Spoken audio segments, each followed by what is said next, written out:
Hello, my name is Marcus. I'm the compiler of a collection of therapy quotes entitled 1001 Windmills of the Mind, a collection of advanced self-help quotes taken from what's often called the psychodynamic or the psychoanalytic perspective, which long ago, as I understand it, was referred to by some, or perhaps many, as philosophical medicine and narrative medicine. A little under the weather here today, so let's make this a shorter video. In the last video here, was a huge exception. I've been playing it safe for almost 6 years here with easy topics: projection, projective identification, even identification with the aggressor, okay, and Berger's theory about psychomasochism, dopamine, personality patterns, repetition, compulsion, transferring, symbolic acting out, and psychologically minded, film and TV show quotes, some self-help exercises. We discuss some Twilight Zone episodes, some films that have a psychological message. All very safe, I thought. And in the last video here in the park, I went out of my zone. So disclaimer, I'm not a forensic psychiatrist. I'm not a criminologist. I'm not a psychotherapist or analyst or anything like that. Never studied psychology. I only have a BA. I'm the compiler of the quotes, so I love skimming and scamming and looking for interesting quotes, and I'll pluck out roughly 10 for each video and then just share them freely and see what happens in terms of what helps increase consciousness. Consciousness is the facilitating quality needed for healing, because you got to be aware that you're in the present, not in the past. You need consciousness.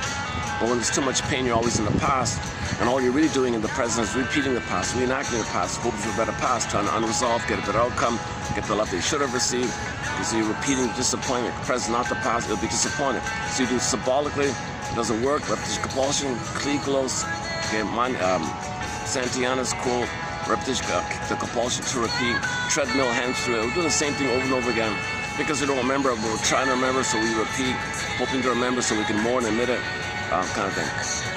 Now it's very painful to be in this state, because the reason the baby's in this state originally, because he cried for love, mother wasn't around for whatever reason, emotionally speaking, gave maternal deprivation syndrome on her, and because she might be impaired herself, hoping for a better past on her end. So the present for her is still a recreation of her past, hoping for a better past.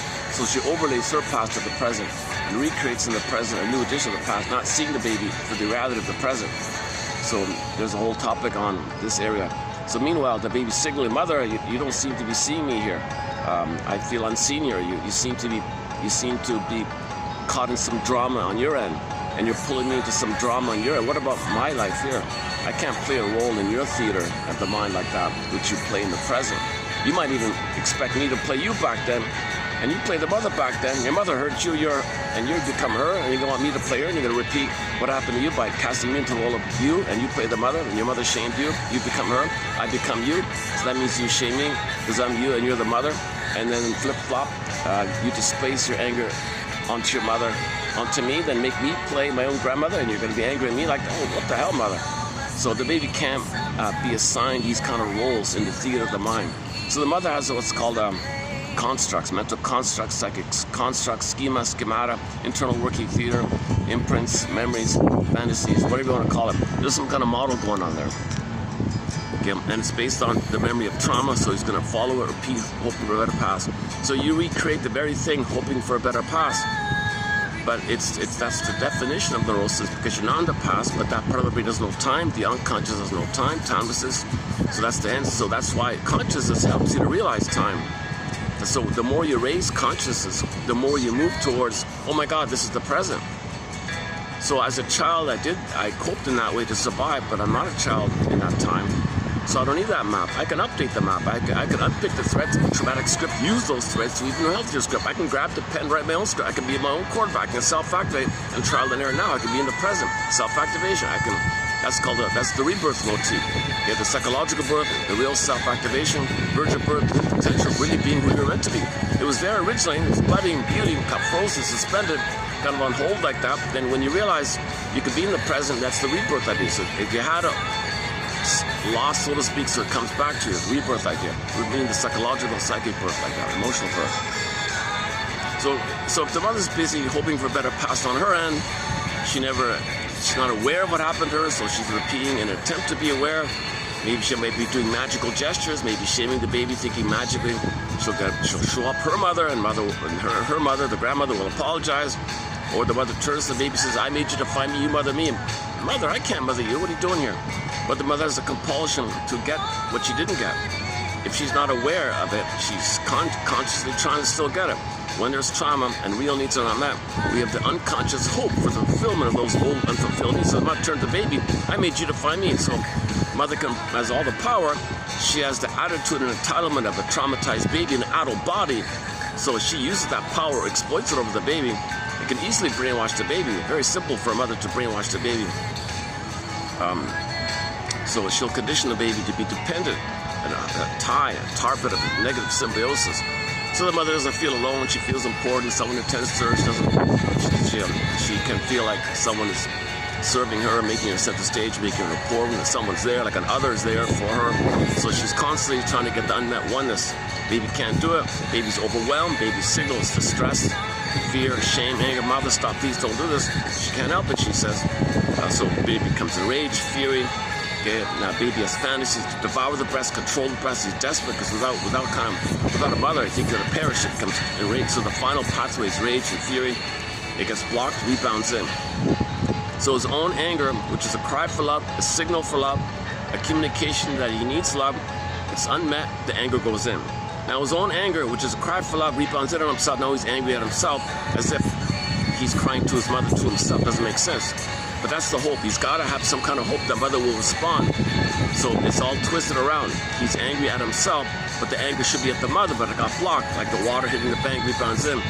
So this is a very painful setup, to be hate yourself, criticize yourself. That's the image in artwork with an accusing finger. You're no good, you're unworthy, you're unlovable, inner critic, persecutory. So something berating you, belittling you, telling you you're no good and bad. That's your own anger, crying for love, twisted around. And the image is the guy with the horns. You can in the dream world, it's the guy with the horns, or feel up, any kind of scary, and Medusas and cyclopses and monsters and scary things and wicked queens and evil queens and those kind of images and mystic fairy tales refer to the baby's own anger that became destructive. But it's the same love line. It's the same one river of love, the river of life. So the baby wants to live in love, L-I-V-E, blocked. Okay? When the L-I-V-E, imagine the letters crunching up in the blockage, and the letters L-I-V-E, to live in love and all, kind of get crunched up. And it's tension, tension, tension. Okay? Now at some point, the baby's desperation. So he has fantasies. How do I control this mother? What have I got to do? What do I got to do here to get a stable mother, to get a reliable mother, to be present for me? She's erratic. She's hurting me. Oh my gosh, the baby's in a rage, of course. Natural response. So now it's destructive. So the L-I-V-E, the letters flip around, E-V-I-L. But the E-V-I-L comes from the L-I-V-E. It's the same line.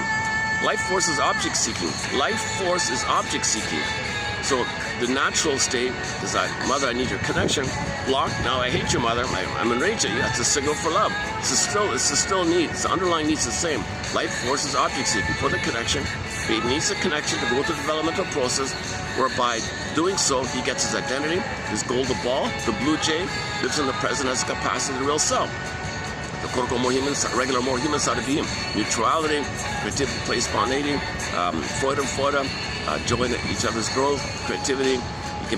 You feel, so if you feel, that means you're doing, and your thoughts and your doing come with the feelings. It's a healthy kind of a place like that. And the trauma is that the disconnection with the feelings like that.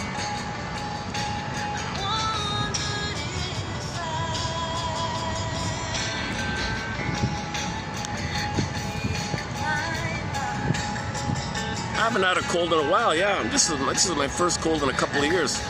My goodness, I'm surprised. I think the dust, that there was a warning about the air quality was kind of low like that. So I think that's what did it. Unless something else, I don't know. So let's see how the next let's see how the next video goes here. Hopefully you can still hear me okay. I got the fan blowing. Luckily this is working. If I'm lucky, I get 2 hours out of it. It's over 40 with the heat index here. Okay, so imagine that setup. And baby's energy to love, reach up, his drive, his desire, his craving, love, hunger, attachment hunger, attachment striving, attachment craving, life forces, reaching for mother, all this energy and push, whatever you want to call it, right? The water, the river, the rushing, come on. So, and blocked, and it's angry now, and it's attacking yourself. But the baby's got to hate himself to maintain the hope for the mother. That's the tie to the mother. To hate himself, that's his link to the mother. In order to think that maybe one day mother will love him, he's got to keep hating himself, crying to himself as if he's his own mother. It doesn't work, but he's got to keep on doing it. Now, the pain of this causes, some people say, that the set points in the brain for safety, okay, because it's dangerous like this. Mother's not meeting your needs, you're going to perish here. You're dangerous, jungle, so it goes too low. Love and trust, basic trust gone, oxytocin too low. Can't bond, can't trust or love, oxytocin too low. The love hormone and the safety and pleasure hormones are too low. So that's the brain has a setting about that, something about the set points. So now, meanwhile, he's in danger, so the amygdala flares up maybe. Some people think the amygdala gets larger to pump up more cortisol, adrenaline, a fight, the stress response. Now he's all revved up, PTSD kind of thing. Now, since he's so scared and angry, and he's in pain, oh Jesus, oh, that's a scary sight. Oh, somebody had some kind of okay. A little freaked me out for a second. Because the sun, somebody put some kind of a mask on their face. It looked a little eerie. Okay. I see. They didn't want to get a sunburn or something. Why don't you just use suntan lotion or something? Or maybe that's better. Awesome.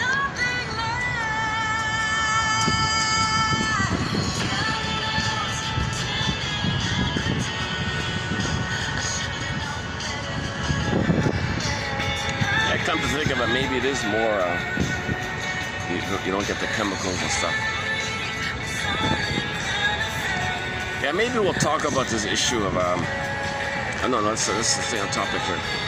Okay, so imagine the baby's hope that one day, it's no time, he's got to keep on trying, but it turns to hate, attacking himself. But if you loop it back, okay, it's really the cry for love to the mother. It just got perverted, twisted, and destructive to himself. But if you loop it back, once again, it's a cry for love. So all anger and hate is a cry for love. Everything's love or a cry for love. So his hate, destructive, his angry fantasy, it's a cry for love. It's attacking himself. Okay.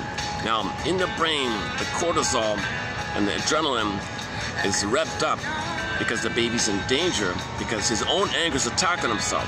He's afraid.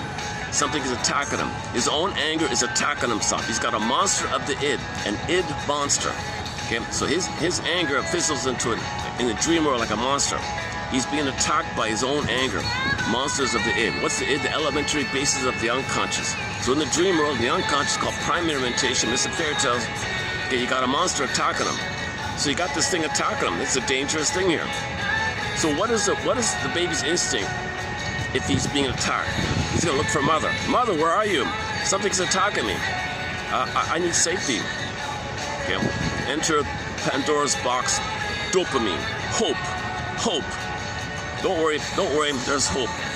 Search for mother. And mother will make you safe. Not knowing that why he's in this situation. He has no recording. He's got no tape recorder. He's got no hippocampus to have any kind of memory like that. All he knows is the immediate, timeless pain reach for mother. Not knowing mother hurt him. Not knowing that mother hurt him, and I was going to search for the one that hurt him. He's a love fugitive from the love that he seeks. He doesn't know it.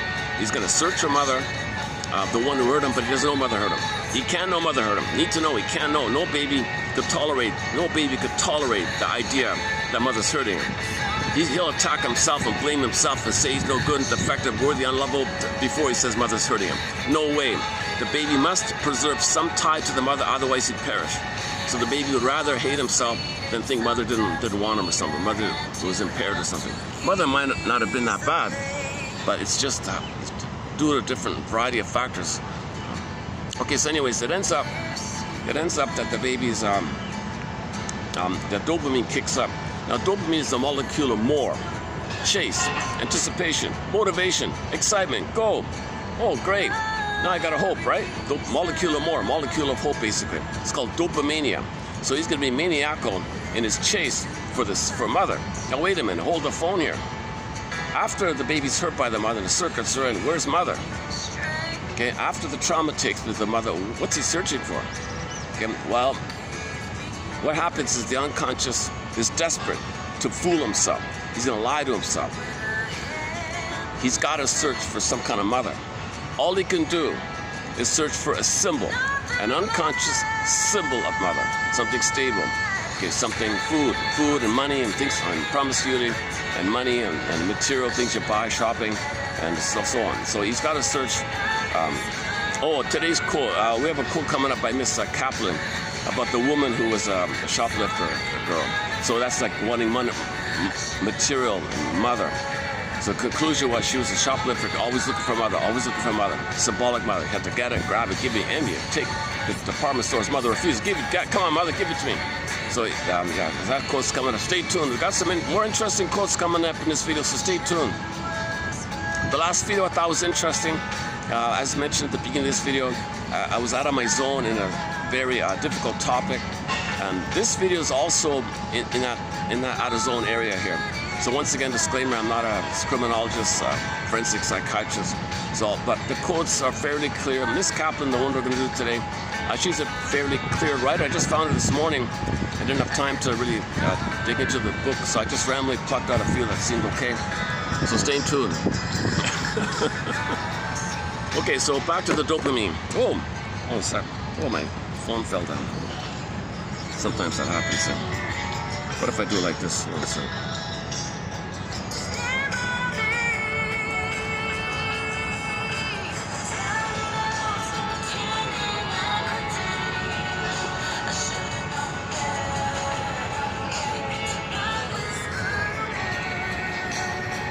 Gotta get a new holder there. All right. I've lost a few things in the park. My goodness. I've lost several like that. If you ever lose something in a park, you'll never get it. I guarantee you'll never get it. The last thing I lost was the little stand that holds the phone, the little V stand or something. So I'm just doing improv here. All right. Back to our quotes here. So, unconscious association. So mother's supposed to be stable, reliable, soft, soothing, sweet. Okay, sweet fluid, stimulating fluid. So it might be wine and alcohol, right?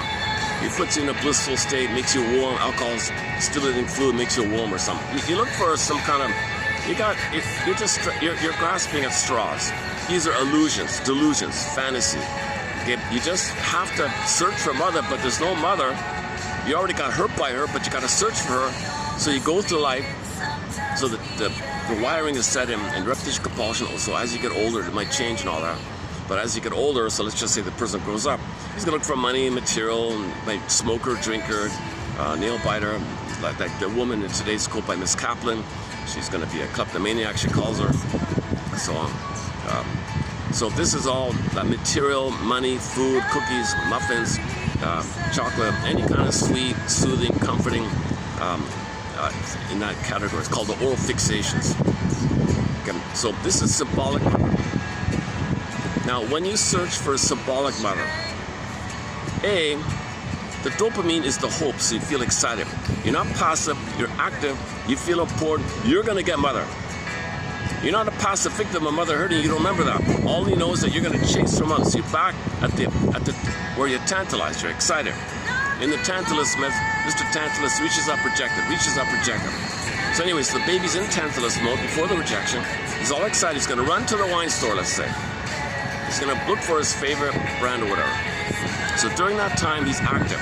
It's like the baby reaching up for the nipple. He's excited. Reaching up to the beer store. He's excited. Okay, so he's important. All babies think they're kings and gods. They make everything happen.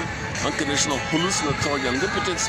Omnipotence of thought. They make everything happen. They're one with the breast. Breast serves them. They think they serve themselves. They're kings and gods. They feel omnipotent. Megalomania, infantile megalomania. So in the mode of running to the wine store, okay, you're kind of operating from the triggering the good old days. The babies feel like kings of God. So you feel important, in other words. You feel, I'm not a passive victim of my mother. I'm important. I'm important. Yes, excited, dopamine, chase. I'm important. I'm gonna chase. There's the number one. Your identity, where you take refuge in your activity to search your mother. Life force is object seeking. The baby's got to reach up for the mother. So you got to reach for the wine store or whatever. Okay, that's part one. Some people call it the jovial stage. Jocose, morose, bellicose, comatose. So the first one, right? Okay, so now so let's say he arrives at the thing, the store, whatever, a vending machine, whatever. Okay. So he gets the product, and for a moment, when he obtains the thing, or takes the first sip or something, or has it in his hand, the moment he secured the item, let's say, okay, that securing of the item, Alman Paul referred to this symbolic mother as an ersatz self-object. This symbolic mother, or ersatz self-object, okay, has the primary function to trigger the oneness you once upon a time felt in the uterus with your mother, called womb utopia. Now back in the womb, okay, when the baby was in paradise, Garden of Eden, Shambhala, Shangri-La, Nirvana, paradise, womb utopia, blissful, Garden of Eden, Shambhala, beautiful, beautiful stuff. He's happy, he's floating, no space, no time. Unio mystica, participation mystique, a mystical, blissful, mystical, ecstatic experience, oceanic ecstasy, one guy called it, a blissful oneness. There's an immense amount of oxytocin and serotonin during that time, appropriate for that time. So you want to trigger the good old days. The way to trigger the old days is look for a triggering item. The triggering item is, in this example, the drink or whatever. Get the drink is symbolic, stimulating fluid, symbolic mother, stimulating breast milk. Symbol of missing breast milk, mother, so milk, mother, breast, all that. So you look for symbolic mother. Okay, Alman Paul referred to the ersatz self-object, or symbolic mother, the triggering item, as an ATM, an addictive trigger mechanism. I'll explain why in a minute. So this mechanism, when the baby triggers himself, he's going to remind him of those blissful chemicals that blip up over the pain he's feeling. Remember, he's in pain. Mother, I'm in pain. He feels better for the moment. Reaches for a symbol of mother to remind him of the mother, to feel the happy chemicals of bliss, oxytocin, serotonin above the pain that he's feeling. Now, Bergler has the key point here that the pain compels this. The pain is the driver to get out of the pain. So the way he got out of the pain is to chase for the future, to trigger the past. When he triggers the past, he's going to blip up those happy chemicals. Bergler theorizes that those happy chemicals pleasurize the pain, libidinalize the pain, make the pain pleasurable. He calls it psychic masochism. Something called psychic masochism. This invisible thing where the pain he's in has been pleasurized. So the baby's surviving somehow. He found a way to numb the pain, pleasurize the pain, but he's dependent on the dopamine to search for something to trigger the past. Now dopaminium. Now that's why it's called an ATM. He's going to be dependent and addicted, quote unquote, or actually he's going to be addicted to get the item, the material, the thing, the stuff, to trigger the past, to deal with the pain. Nobody wants to be in pain. So chase to trigger the happy chemicals. Chase to trigger the happy chemicals. Okay, this is also called Klieglos, okay, mindless repetition. Mark Twain calls it the misery machine. Bergler simply calls it the ringamarole. This whole like a psychic machinery kind of thing. So now the top layer of the cake, the PR department or something, let's say, is where the id says to the ego, I need your help here. Don't let the person know. Come up with some flim-flammery, some duplicity. Throw him a bone, throw the person a bone. Give him a straw man. Let him focus on something that's irrelevant, some trivial thing. Or better yet, throw him a red herring that leads him to a straw man. And then reward him. Just placate him, distract him, get him off the scent, so to speak. Okay, because need to know. Because the person can't know this. the person is not in a place to admit whether hurt him. So he's in pain, doesn't know he's in pain. So the belief he's going to end up creating, the cortex is going to come up with some kind of belief, philosophy, get rationalization, something sounds reasonable, something duplicitous, something vague or glittering generality. We can hedge, and it's something cloudy like that. And he'll believe that, and he'll justify and believe. He's got to believe. He's got to believe the nonsense as cover, cloak, blanket, cover me, so to speak. So now the unconscious system is covered. The person won't interrupt it. So he just, if somebody asks him, well, why are you addicted to this beverage or something? Oh, it's there's some healthy ingredients in there. It's good for my health. He fools them. Sounds reasonable. How do you argue with stuff like that? No, but it's alcohol. Oh, it's minimal. It's not alcohol. People exaggerate. So he'll explain away, rationalize away, and say it's okay. He's got to find some way to give himself permission, so to speak. What he's really doing is trying to sound reasonable, that it's okay what he's doing, to not know the real reason. He doesn't know the real reason. The real reason is the unconscious baby in him, inner child of the past in him, the memories in him, is that he's in pain, doesn't know that he's in pain, and wants to get out of the pain, and the energy, the life force of this, the organism, the person, is reaching for mother. He can't know this. He doesn't want to know this. Now at midlife, yes, at midlife you examine all this. Okay, you have a lantern and a thread, and you have some consciousness raising activities, and then you want to do what Gabe does in the Twilight Zone called Gabe's story, and face all that, and realize that in the first half of life you were dominated by this misery machine. At midlife you face it and say, hell with that. Give me the pen. I'm going to write my own script. Yes, I'll make mistakes, trial and error, but they'll be my mistakes. So Menninger's famous line is, in the first half of life, he said to a lady, ma'am, the problems you're describing, we may say that this is what your script, your traumatic script is doing to you again and again and again. Let us see what you can do with that script. That's the midlife audit. That's the midlife examination period. This is the task of midlife. This is the task of adult development. At midlife, you grab the pen. But before you can grab the pen, you got to identify. You got to identify. Okay, so in the Twilight Zone, Gabe's story, you saw this fantastical thing of the unconscious, and Roxanne was writing daily versions of the script. Gabe said, stop it, I don't want these problems. She said, I'm just writing daily versions of the script. I didn't create the script. Okay. So he says, well, how do I get out of this thing? Well, enter the personification of the script.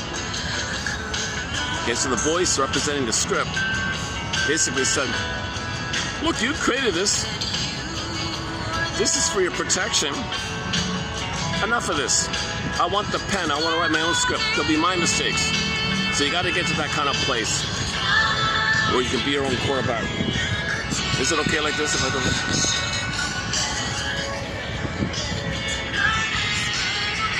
What if I do it like this? Is that okay? Can you still hear it okay?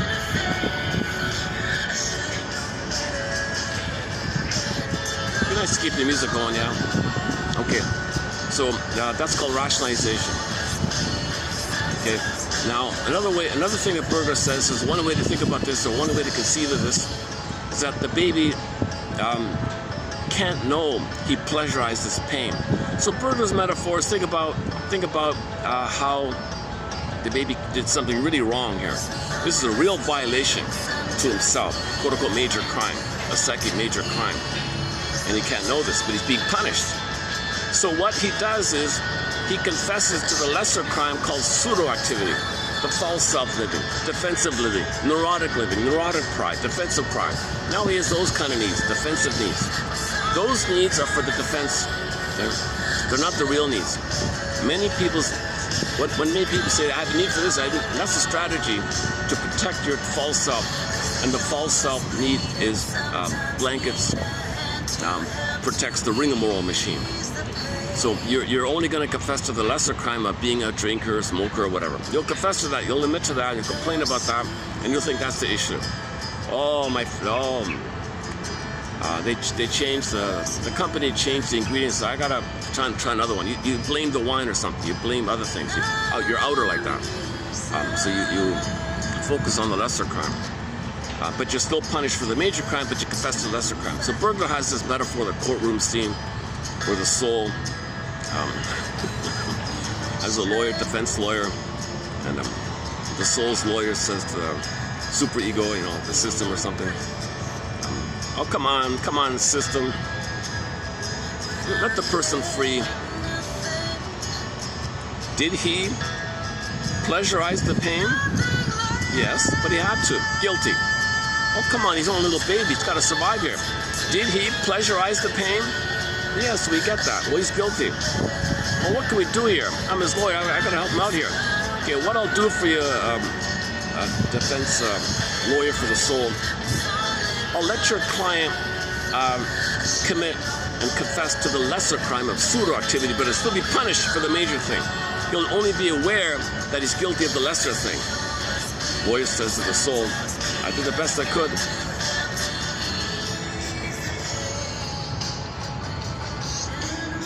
It's a ballpark metaphor to convey the idea that you can't just wish this kind of thing away. Now, the baby, in the midlife audit, you recognize the baby did this for survival. Now, at midlife, you got to convince yourself the thing that was for your survival is now hurting you or hurting others, or at least giving you an unsatisfactory life, even though you may sublimate into some useful activity, useful in terms of secondary gain and benefits of making money like that, but you're still miserable underneath. So there's a thing called sublimation, or in your defensive confession to lesser crime, or neurotic living, or defensive living, if you can channel that defensive living into something that makes you a lot of money or status or things like that, that's considered sublimation, and you get a lot of secondary gain like that. So you kind of go to like in that kind of mode. People kind of hold on to that kind of thing. If you don't have that kind of talent to make money, you know, doing something that society rewards you for, then you're going to be more directly miserable versus comfortably miserable or uncomfortably miserable, something like that. That's why Mark Twain calls this system the misery machine.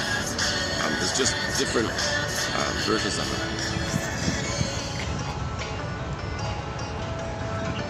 I remember 2 years ago doing a video with the groggy, with a sore throat like this.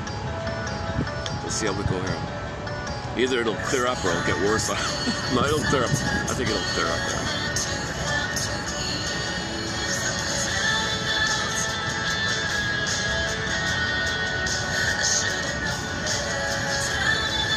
I did buy some. I did buy something that may have been. Sometimes when you change, you know, where you order your food or something, you're not used to it. Maybe there's a little. Your system's got to get used to it or something. The food's okay, but you just sometimes the body freaks out. What's going on here? What's this? All right. Okay, how are we doing with the introductory part here? So where are we here? Psychomasochism, yeah. Okay, so psychomasochism means what we're doing is defensive living, to make us unaware that we pleasurize the pain of our own anger at our mother hitting ourselves in lieu of the mother, because mother didn't allow it. Mother didn't tolerate, mother didn't respond, mother gaslit the baby, you can't be angry at me, you're not angry, you can't be angry at me. Mother punished the child so the anger went in on himself. Okay, so this whole topic of he feels guilty and all that, he's not. Mr. Schiller, the famous German philosopher, way back 1700 something, he said, you know, we're all born free and all that. We are free and all that. But with birth trauma, we have psychological shackles, he said. So in trauma, we kind of chain ourselves in our neural circuits, where we're tied to the trauma, tied to the past, tied hoping for mother, attacking ourselves, so we're tied like we're born to be ourselves. We're born to have a safe attachment and go through developmental process. We're born with a budding beauty, a feeling self, an ontological self, a sense of self, the beingness, the core I, the real I, the true I, golden ball, blue jay. It's budding, it's potential, it needs the soil, the interaction, the relationship is the soil, so it can blossom, but that's failed, so then it's suspended. So the budding beauty, imagine a frozen bud or something. Okay, this image could take thousands of forms. For example, the frozen woolly mammoth and a block of ice up there somewhere in Siberia. Or the earth opens up and a personification of your feeling self is the princess, so she gets pulled down like Miss Core. Princess can morph into a bird and fly away. Princess can morph into another animal and run away. The princess can be like locked in a tower, like Rapunzel, in a coma like Snow White and Sleeping Beauty idea, okay, and so on down the line. So it's not available to us. It's suspended, it's exiled, going on, not with her. Okay, that common image is the pin goes on our collar and the emotional body goes flat. Okay, now we don't feel breathing alive. It's not gone. It's just exiled. The soul is exiled. Okay, so it's lost. We had it, we lost it, and want to get it back. At midlife, when you get it back, that's the rebirth, or the virgin birth, the new birth, the psychological birth, the emotional, the birth motif. So that's the midlife arc. That's the midlife path, is to get your psychological birth. You had it. It was on hold due to trauma. You put it away for safekeeping, so to speak, and now you recognize and get the story. It comes back, and you're born again. Okay, meaning like that. Meaning you feel now. You felt before. So you were alive in the womb. Remember, womb utopia, bliss, and all. You were alive in the womb. Okay, at birth trauma. Usually at birth, okay, this thing metaphorically not dies, just the aliveness. Is numbed or in like a coma, like Snow White, comatized, right? Emotional coma or something. So it's not died, it's just something like that. But it's when people say that died, it means like not 100% died. It's just like suspended and on hold, like frozen. Like it's alive but frozen. You know, like the screen painting. It's alive but the thing's still and screaming and frozen. Frozen screen, frozen ghost. Something. No, not ghost. Frozen. Well, the ghost is the voice that your real self is frozen, and the ghost is the voice that your soul is frozen. So you feel haunted, like the haunted heart. Play the song Haunted Heart. So anyways, you were alive in the womb. You metaphorically got put on hold, and when it comes back, you're born again, you live again. And people say, usually at therapy, I feel like a new person. I feel like I'm really who I was meant to be. I feel great. I feel connected to myself. I feel implied. I feel the hum. I feel the yan, Y-A-M, the yam, the chakra, the energetic. Somebody theorizes the sound of the hum of your body when you're feeling really not alive from the heart energy, 7 energy centers. From the heart one, it's called the yam, Y-A-M, yam. We played it once. So now you're home within. Now you're feeling you have the warmth of your feelings. You're at home within. You're safe. You are yourself. You found yourself. I found myself. That's the rebirth mode. I found myself. So you want to find yourself, right? Who am I, kind of?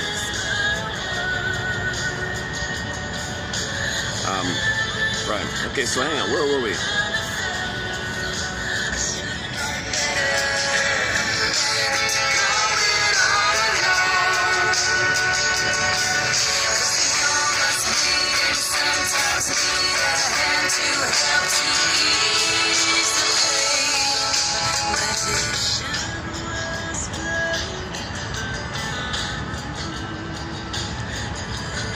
So in the first half of life, we got this script, this traumatic script.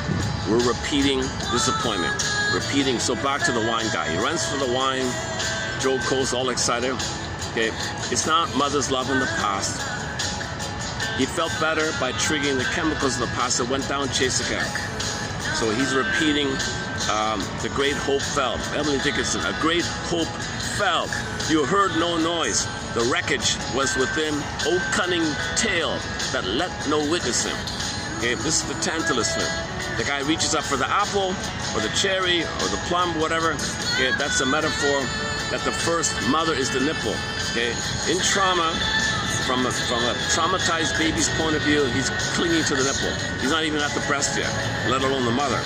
So that the apple is the nipple. So in the myth, he reaches for the apple, the wind blows the branch, rejected.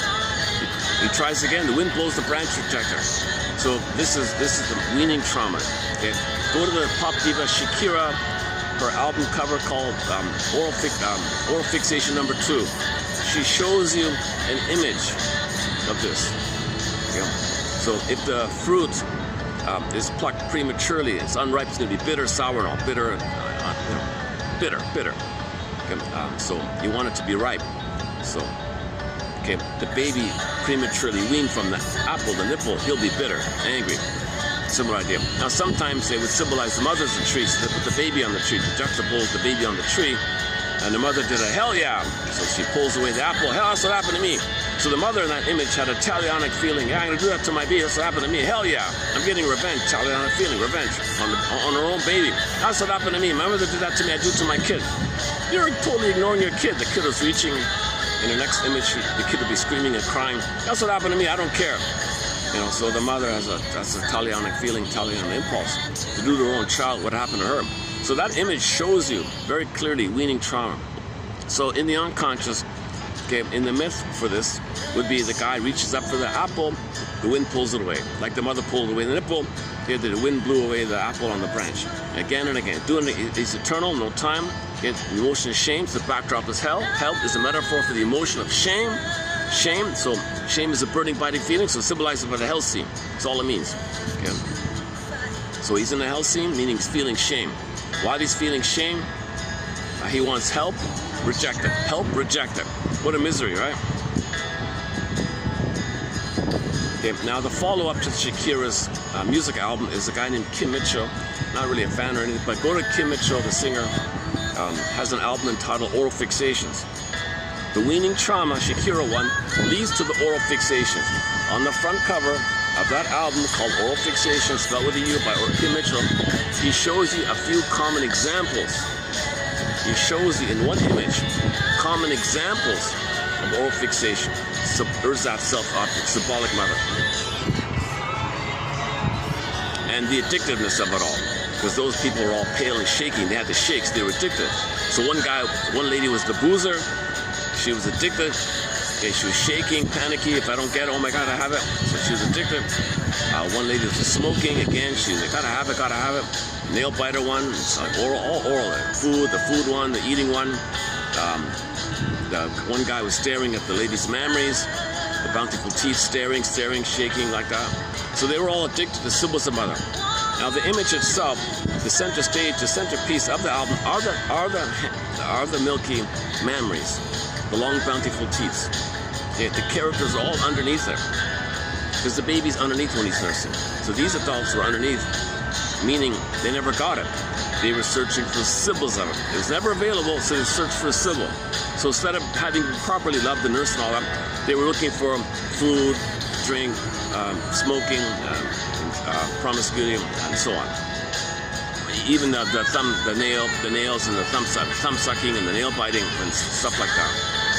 Okay, so that's pretty clear like that. Now, what they can't show you, what he's not able to show you in that image, which is a great job, great accomplishment. Those two album covers, man, oh man, they're key. I think there should be a poster of those two. We should have a poster of those two album covers and some description beneath them. So those are the two most valuable album covers I can think of from the music world right now. Unknown musician called Kim Mitchell, a local guy. He's famous for a song called Patio Lanterns and Easy to Tame. He's got two songs, Easy to Tame, Patio Lanterns. And when he used to be the lead singer for a band in his youth called Max Webster, he had a couple of hits there. What's it called again? Those are the main two. Easy to Tame, and he said, dear aggressive woman, I'm easy to tame. So this topic about the phallic woman, first time using that phrase, the phallic woman, so that's coming up on her quote today. You can control me, so I'm easy to tame. He was willing to be submissive to this aggressive woman. Strange song, right? A nice song is called Patio Lanterns. Just a summer image of patio lanterns, first love kind of thing. So summertime, summer breeze, patio lanterns, you know, the lanterns were flown in from China, the red lanterns made in China. You can see the factory in the music video, they're shipping these red lanterns. The worker says, so somebody's buying all these red lanterns, like the shipper guys. What's it about or something? Well, it's for the patio. For the patio. Red lanterns is the patio. How does it go again? And the song begins. Made in China, right? The patio lanterns. So on the deck, on the home deck, you had all these nice red lanterns. A very beautiful scene with the red lanterns, patio lanterns. It's a love song. It's a summer love song. Great song. We played her sometimes. Anyways, that's the singer. The singer of that is Kim Mitchell.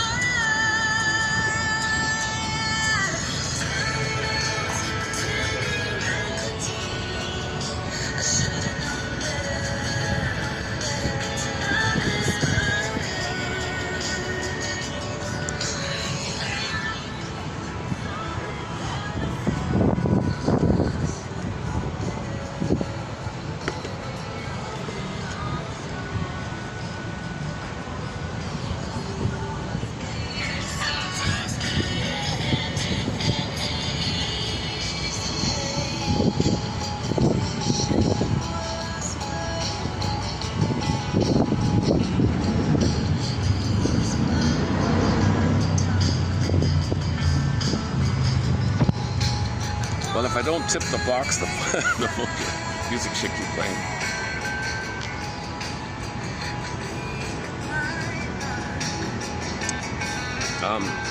So each of the oral fixations is a major topic. Recently we did the alcohol one. One of the slogans was, jocose, morose, bellicose, comatose, right? Baby was jovial, all excited, sad and angry, and the numbing, the endorphins numbs to the pain.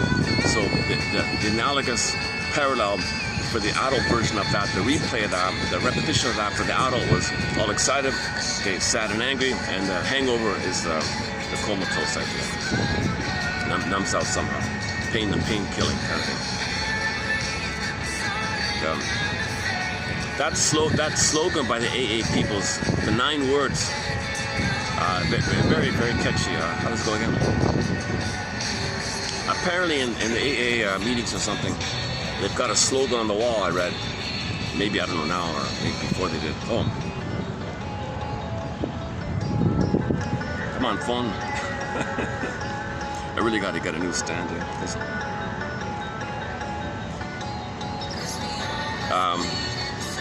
So on the poster it says, man takes drink. Second line. Drink takes drink. Drink takes man. What a clever summary, eh? So you can apply that to other things too, in dysfunction, right? So man repeats.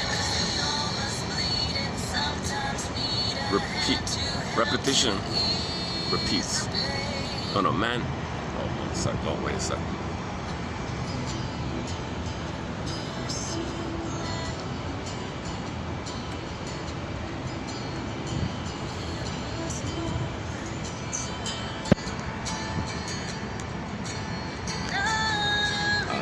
Right in front of me here. All right, man consumes unhealthy food. Unhealthy food wants unhealthy food. The unhealthy food wants the man, consumes the man. I don't know, they can vary it like that. I'll sum up with that. Oh well, let me get used to this. There's a small group just pulled up a blanket in front of me. Well, because the shade is there, right? Okay, it's funny, they don't even hear me. I don't hear them talking, they don't hear me. There's just so much noise around me.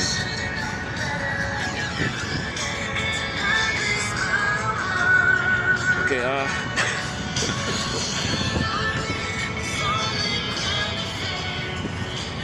Tracy, yeah, I talked about her already. Tracy Bourne. Oh my God, Ann Shell. Yeah, I just saw a clip this morning in the taxi. The band Ann Shell, whom we feature sometimes, is celebrating their 25th anniversary. So I thought maybe we'll close up with one of their songs, Ann Shell. We've got like 7 or 8 of their songs. Ann Shell out of Switzerland. Their latest single is a bit of a miss. But that Betty's Garden album's excellent. Castle by the Sea and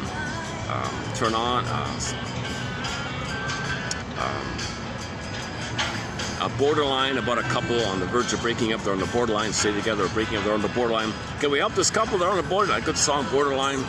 A song called Betty from the album Betty's Garden. Great album with a green flower on it. A Crossroads, Turn On. Castle by the Sea. Oh boy. And there's a few others. Oh, Hayfield. And a couple of others.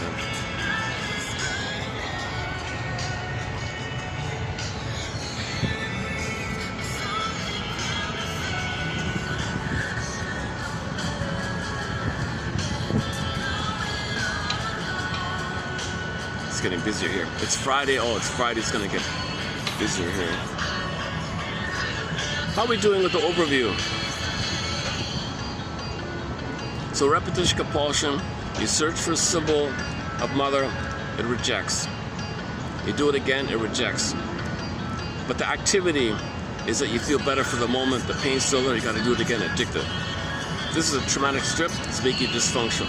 Now your personality can be varied in numerous ways depending on temperament, body type a little bit.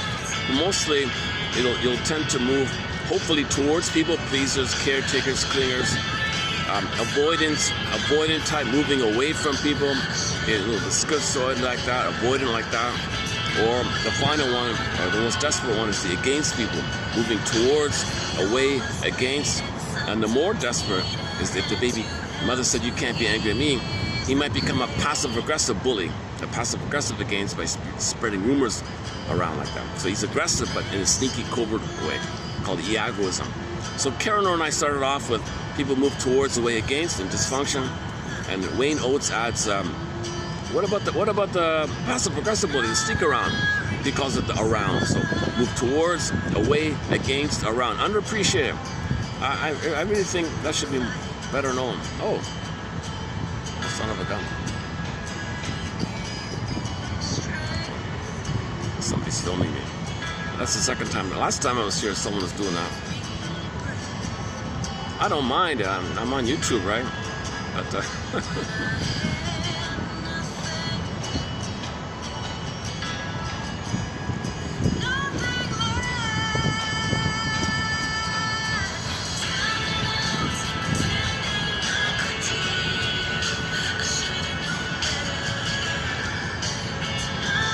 a little distracting, but anyways, okay, let's keep going here.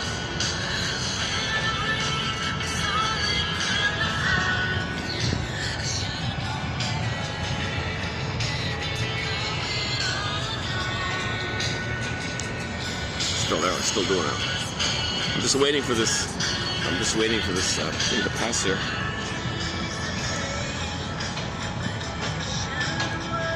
So at midlife, it comes to your attention. Something's missing. Why am I doing the same thing over and over again? The Santana idea. Well, all along, what you were hoping for is for a connection with your mother in the past, so that your feelings can be with your body and have your authentic self, your real self, and all the capacities of the authentic self, including mutuality, gratitude, and making an apology, making I statements, intimacy, thou to thou, person to person, sharing, called Freude, the natural state of affairs. And you grow like that. And there's a variety of, oh, another group sitting in front of me. Oh, Jesus. Oh, it's really getting busy here. Oh, my God.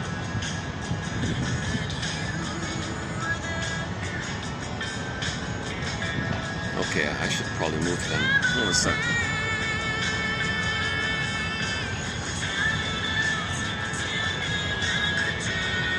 I do see one shady spot at the opposite end.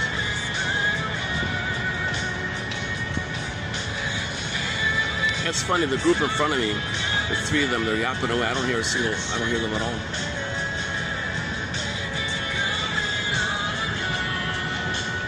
And that group there, they're yapping, I don't hear them. It's funny about that. And the group to my side, I don't hear them either. It's the weirdest thing. It's the weirdest thing. I'm so close to these people, I don't hear them, they don't hear me. It must be the acoustics and the combination of them.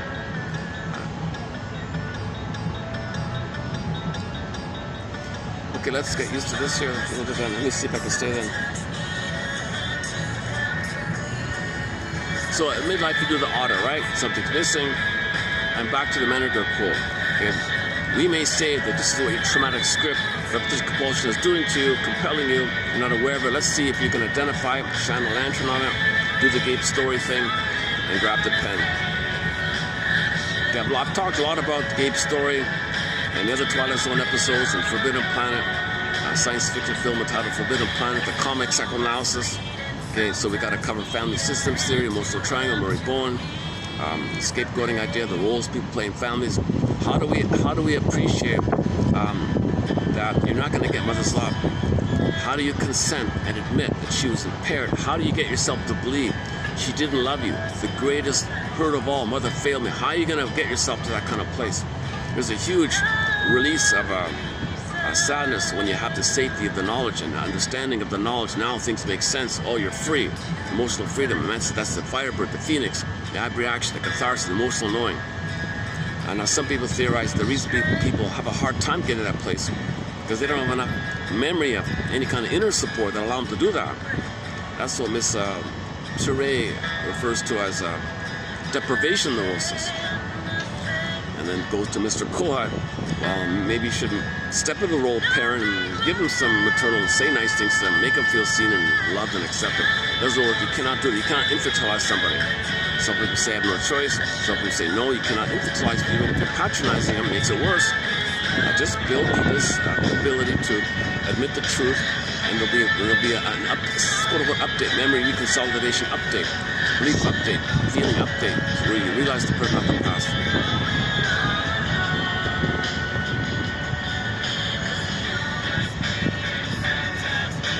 You know, they're preparing, coming up soon, there's a major holiday for the next few days. So I probably won't come out in the next couple of days.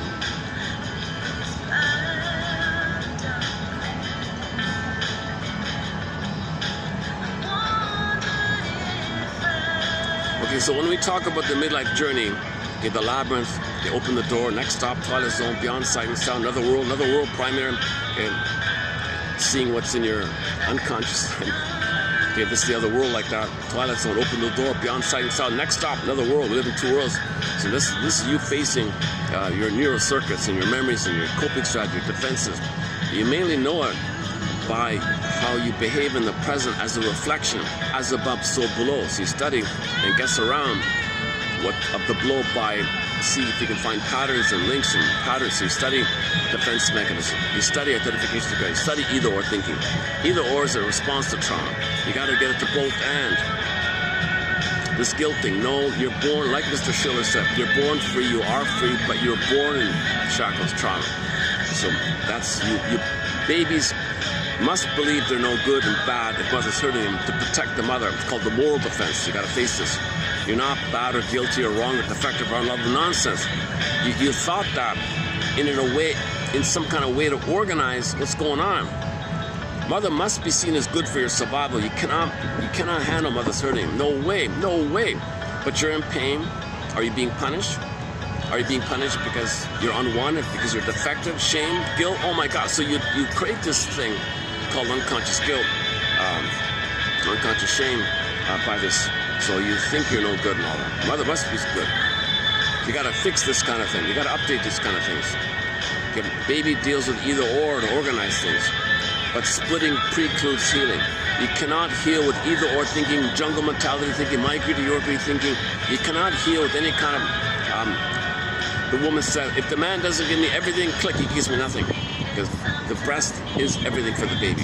It's not there, click, he's in hell. You can't operate from this infantile. You gotta have a human perception, a human understanding of your mother as being traumatized herself. She's impaired.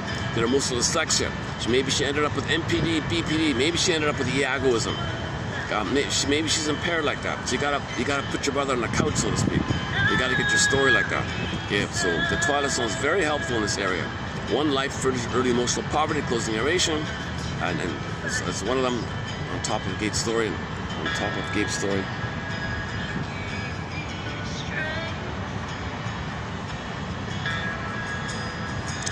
Okay. To my surprise, it's not ridiculously hot like they expect, like they predicted. It was predicted to be, the heat index was going to be over 50. It's not. It's maybe just 40 or something.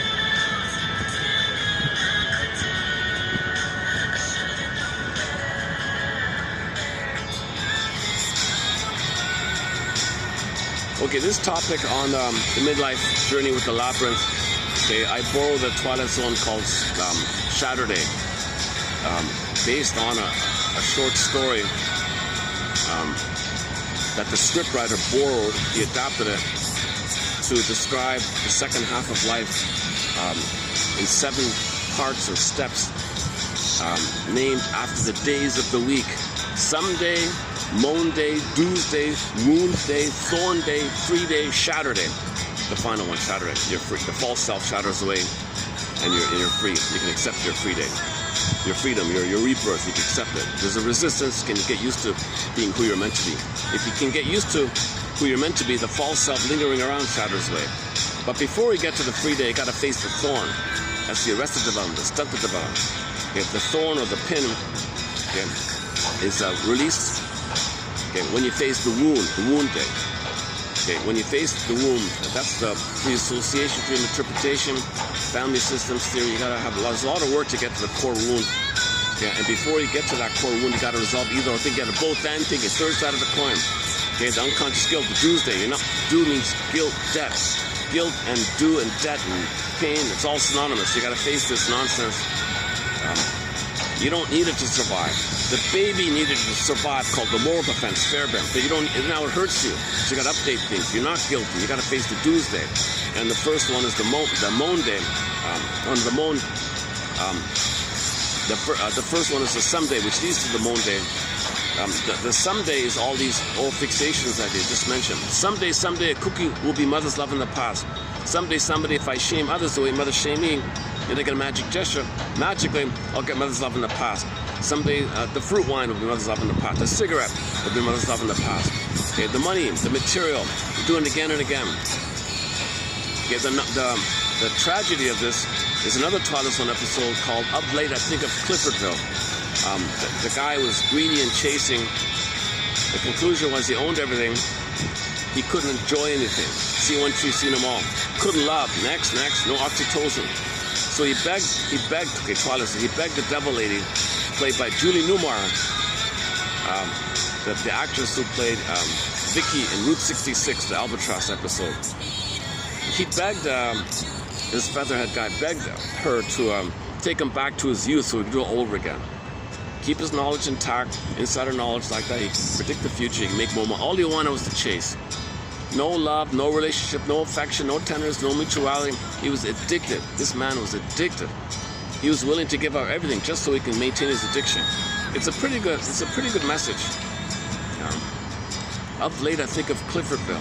Twilight Zone season, it's either 4 or 5, one of those two.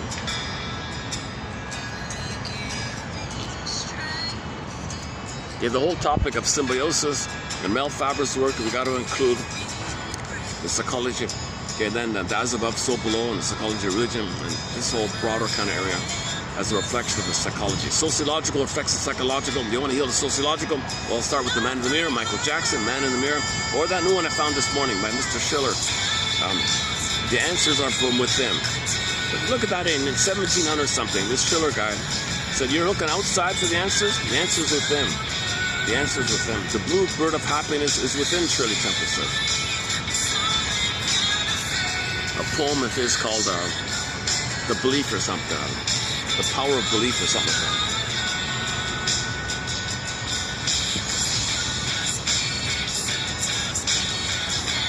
Okay, let me just leave it there for the opening premise here. I'm getting a little... Let's take a musical break. Yeah, hold on. Let's take a musical break. And I'll adjust my chair. I'll adjust my sliding chair here.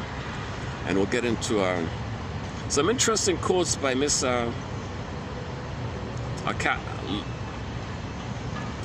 Louise J. Kaplan. I just found her this morning. It's very interesting. One of her books includes a foreword by Margaret Mahler, one of our mentors here. Margaret Mahler wrote the foreword to one of her books. So that caught my attention. So I'm gonna check into her material here. And her book about female trauma, she focuses on female trauma specifically. Massively popular book. So we'll dig into this challenging topic after this musical break here. Let's play one of our Ann Shell's. I prepared 2 Ann Shell songs. 2 songs which we haven't played in ages. I'll end up with the turn-ons. I've got a message for you. Turn on, people. The turn on. I'll save the turn on one for the end. And this other one called what's it called again?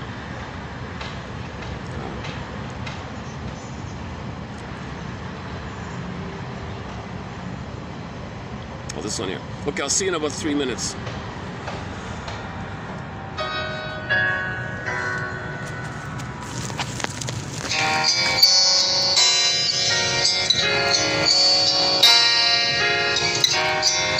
It started with a kiss and ended in a fight. I didn't see it coming. I must have been blind. I took a single risk and tried to have it all. Now here I stand alone with my back against us. With my back against us.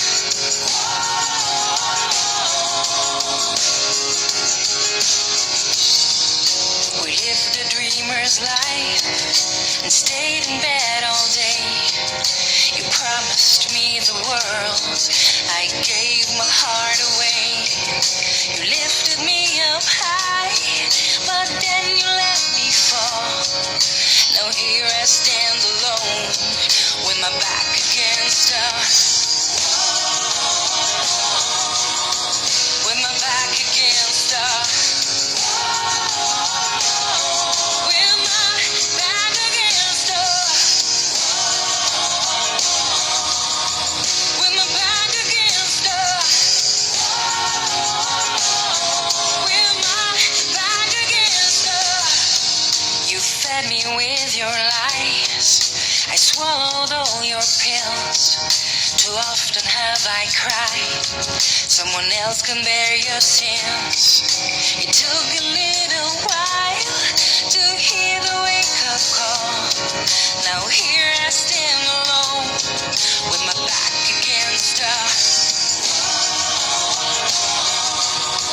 With my back against us. With my back against us. With my back against us.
Can you hear? Not one of their hits, but just wanted to say congratulations to the band and Shell. Happy birthday, 25 years. Underappreciated band, and they're a great band. My goodness. Okay,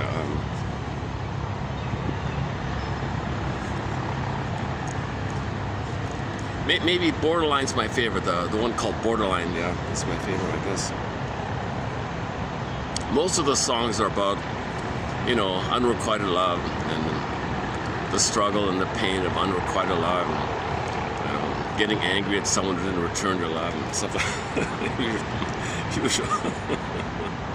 This is called transit. So most love songs are not really love songs. They're transference love songs, where you transfer the unfinished business of unmet love in the past to the present and hope to get it. That's called transference love. It's chaotic, all these problems because no one can do it, and you do it again.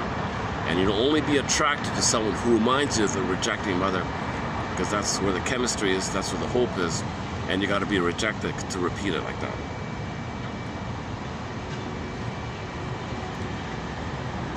So this is also known as Cupid. The Cupid's the sudden with the Cupid, like somebody. The Cupid image just means you're triggered, you're reminded, so it flares up easily, quickly. That's all it means. So love at first sight, spellbound. You know, trans, infantile love, puppy love, infatuation, sometimes called limerence, a topic called limerence, similar idea. The limerence idea wasn't bad by Miss Tanoff, because she said you got the limerent, the person who's spellbound, and the one you're infatuated with, the limerent object. So she found a way to break it down a bit, a way to talk about it. The limerent object is the one you're obsessed about, symbolic mother, the limerent object. And you're the limerent, the person with the limerence, with the excitement of being triggered. So Rick Sanders, one of her musical voices, a song called Lovesick. Oh no, not again. I don't want to do this again. I know what's going to happen. I haven't healed. Don't make me repeat this. Another lonely castaway on a ship that didn't want to be put out to sea. Can't see any stars tonight. I'm at the mercy of an unknown destiny. The undertow. Oh no, lovesick. Okay, Dan McCafferty, Love Leads to Madness. Okay, the Love Hurts song, of course. We play the cover by Ann Wilson, Heart, on that one. Okay, so here's from an author whom Margaret Muller paid respects to by writing the foreword to one of her books. Okay, so this is also in the edgy area. It's also more or less out of my zone here. But it's funny, you know, I realized yesterday I survived the last video I survived 2 days ago, that one there. And I thought, yeah, okay. Maybe I've already spent almost 6 years on safe topics, like very safe. Nothing controversial, just theories. And so the last video marked kind of like the first step into something a little more out of my zone. But you know, it feels like it's not the collection's not complete if we just stay only in the safe zone. We got to include maybe some topics that are very hard, like that. So yesterday was a hard one, and a couple of the one here by Miss Kaplan are going to be hard as well. The first one is okay. The first one is maybe a good. Maybe one way to describe a relational trauma, interpersonal trauma, attachment trauma. So remember, the baby wants a soothing interject, the holding interject, the internalized good object, memories of having been loved, seen, soothed, mother's presence, mother's understanding, mother's tenderness and affection, and seeing the child, and the child sees the mother, and he's seen, mirrored, and accepted. Oh, there goes the helicopter. Well, I haven't seen the helicopter in a long time. The routine is, I've just been making jokes about it. Somebody orders his pizza, helicopter arrives, and it goes back.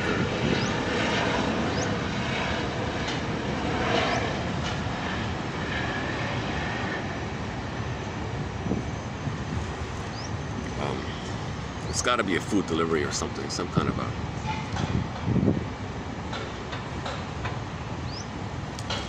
Getting busier here. All right, let's get going here. Okay, let's begin here. So what now follows is a preview of 3253 by Miss Kaplan here. I just discovered her. Tell you the truth, I think we might have a few quotes of hers from way back on her book called Oneness and Separation, something like that. The one that Margaret Muller prefaced. This is another one of her books here. Okay, let's begin.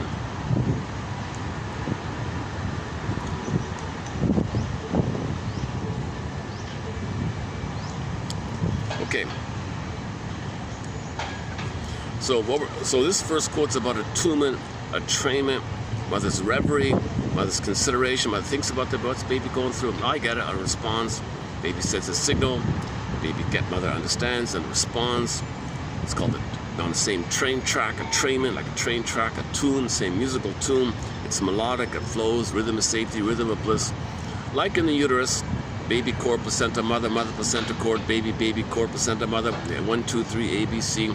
Mother's heartbeat, there's your drum, the pulsing of the cord, your bass, the melody, the blood, and the 3 blood veins, the melodic. It's all musical in there. First, mother's music.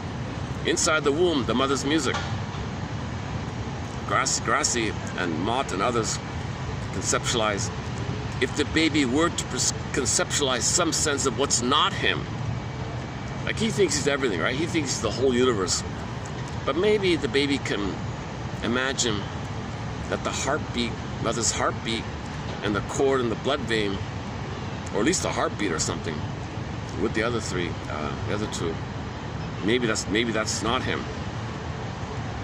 So he's the universe, and there's a backdrop, and the backdrop is the mother, and the backdrop is the music, mainly by the drum, right? In the beginning was the sound. In the beginning was the sound. Now, when he comes out, different theories. Some people say the baby consents the whole woman, the whole mother as a person, and the breast is just a part of the mother, so the mother's seen as a person. But usually no, because there's too much stress. Baby's too focused on the breast, and if he's too stressed on the breast, he focuses on the nipple idea. So the first mother's nipple. So in the womb, the first mother is music. Some people say the first mother is just simply, he senses the cord, the 3 veins, and the placenta. So the cord and placenta is the mother. Some say music's the mother. But when he's born, it's going to depend on how stressed out he is.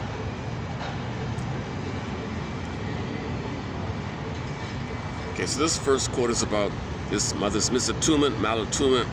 So instead of a loving voice saying, I'm here for you, I see you, I delight in you, I welcome you, you can be who you are, nature's greatest miracle. I want you to be who you're meant to be. I love that you are you. I welcome that you.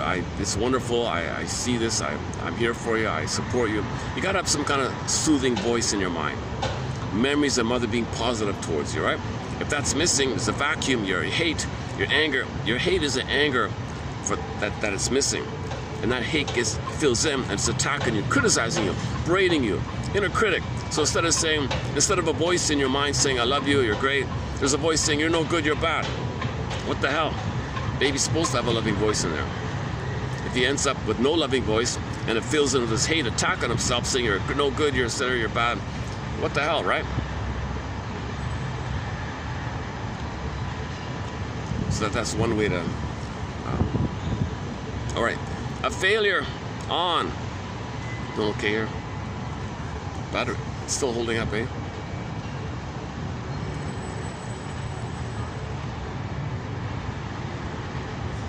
A failure on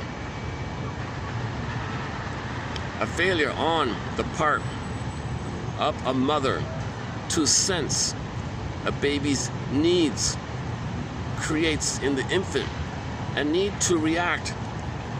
He's panicked. He's going to react. Panic. He's going to react inappropriately, prematurely, desperately, whatever, in some effort to deal with this. The baby's going to freak out, in other words.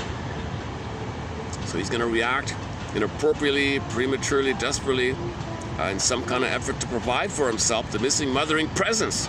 The missing mothering presence. Something's got to stand in for mother, even if it's his own hate. Or he's got to distract himself. He's going to pain himself to distract him, mother not there. He's doing some desperate thing here. Such gross interferences with an infant's gradual integration of an internal mothering presence. An internal mothering presence. That's the soothing interject, the holding interject, the internalized good object.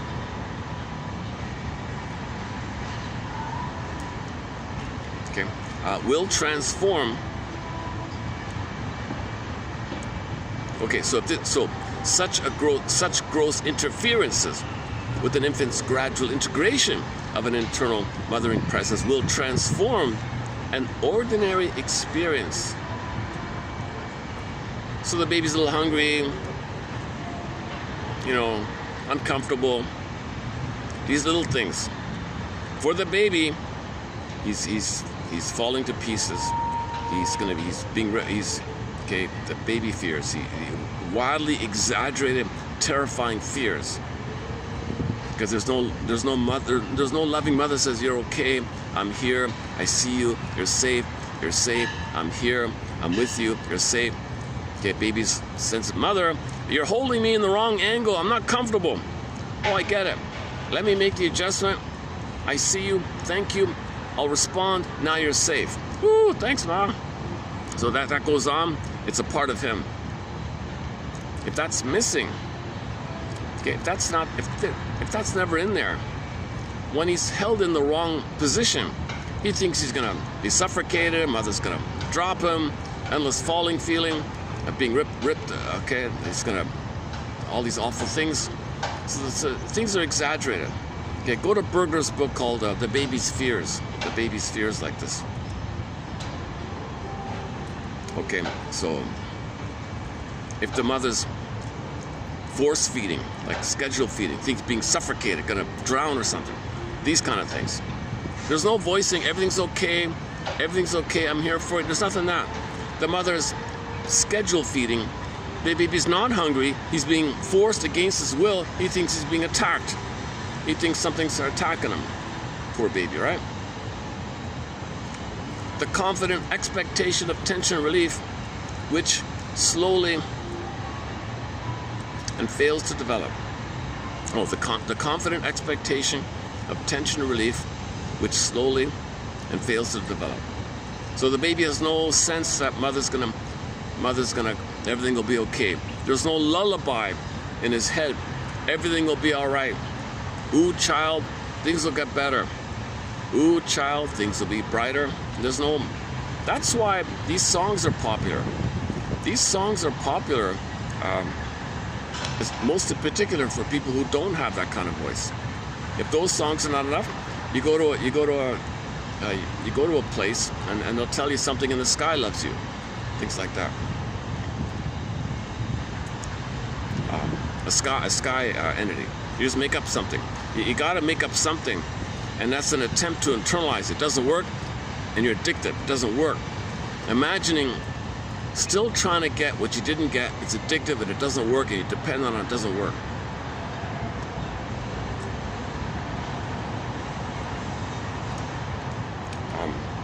By the time the child learns to use words to communicate, a child who has not developed a sense of confident expectation feels hopeless about communicating their emotional needs or desires, as their mother didn't respond appropriately to their physical gestures in infancy, so the mother continues to disconfirm rather than confirm their attempts at verbal communication during childhood. So usually, if she's misattuned in the non-verbal area, she'll be misattuned in the verbal area. It usually goes together. This same basic reluctance and sense of helplessness about using verbal means to communicate distress or longing, sadness, encourages a reliance on acting out. Something's going to happen. Some dysfunctional thing's going to happen. And this is to relieve the tension somehow. Okay. Let's see if it'll read out here. It goes on. It kind of goes on like that, but I just want to... Let's see if it'll read out here. Uh-oh. Same basic reluctance and sense of helplessness about using verbal means to communicate distress or longing, sadness. For some strange reason, it just randomly reads like partway through or something. Sometimes it works, sometimes it doesn't.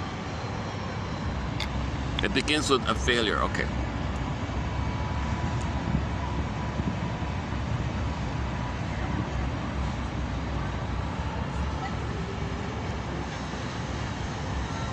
Failure on the part of a mother to sense a baby's needs creates in the infant a need to react prematurely and inappropriately in a desperate effort to provide for herself the missing mothering presence. Such gross interferences with an infant's gradual integration of an internal mothering presence will transform an ordinary experience of hunger or stomach distress or teething or longing to be held into overwhelming bodily experiences of going to pieces, falling forever. The confident expectation of tension relief, which slowly and fails to develop. By the time she learns to use words to communicate, a child who has not developed a sense of confident expectation feels hopeless about communicating her emotional needs or desires. As her mother did not respond appropriately to her physical gestures in infancy, so her mother continues to disconfirm rather than confirm her attempts at verbal communication during childhood. This same basic reluctance and sense of helplessness about using verbal means to communicate distress or longing, sadness, excitement, or joy. I made the pause button. Okay, let's see if it works on the next one. To read out here. Okay. So one acting out measure, okay, is the kleptomania one, the shoplifter lady. Okay. So one lady, she talks about some lady who doesn't have a loving mother voice. Remember, the child's entitled to receive mother's love. When real needs are not met, you have the unconscious hope. In her case, she doesn't verbalize it. She acts it out. She has the unconscious hope for the fulfillment of it. You look for symbols. She goes to the store. In the TV show Nashville, the woman went to the cosmetics section and associated all these like creams and hair combs and those kind of things as mother-daughter interactions, thinking they could stand in for a missing mother's tenderness.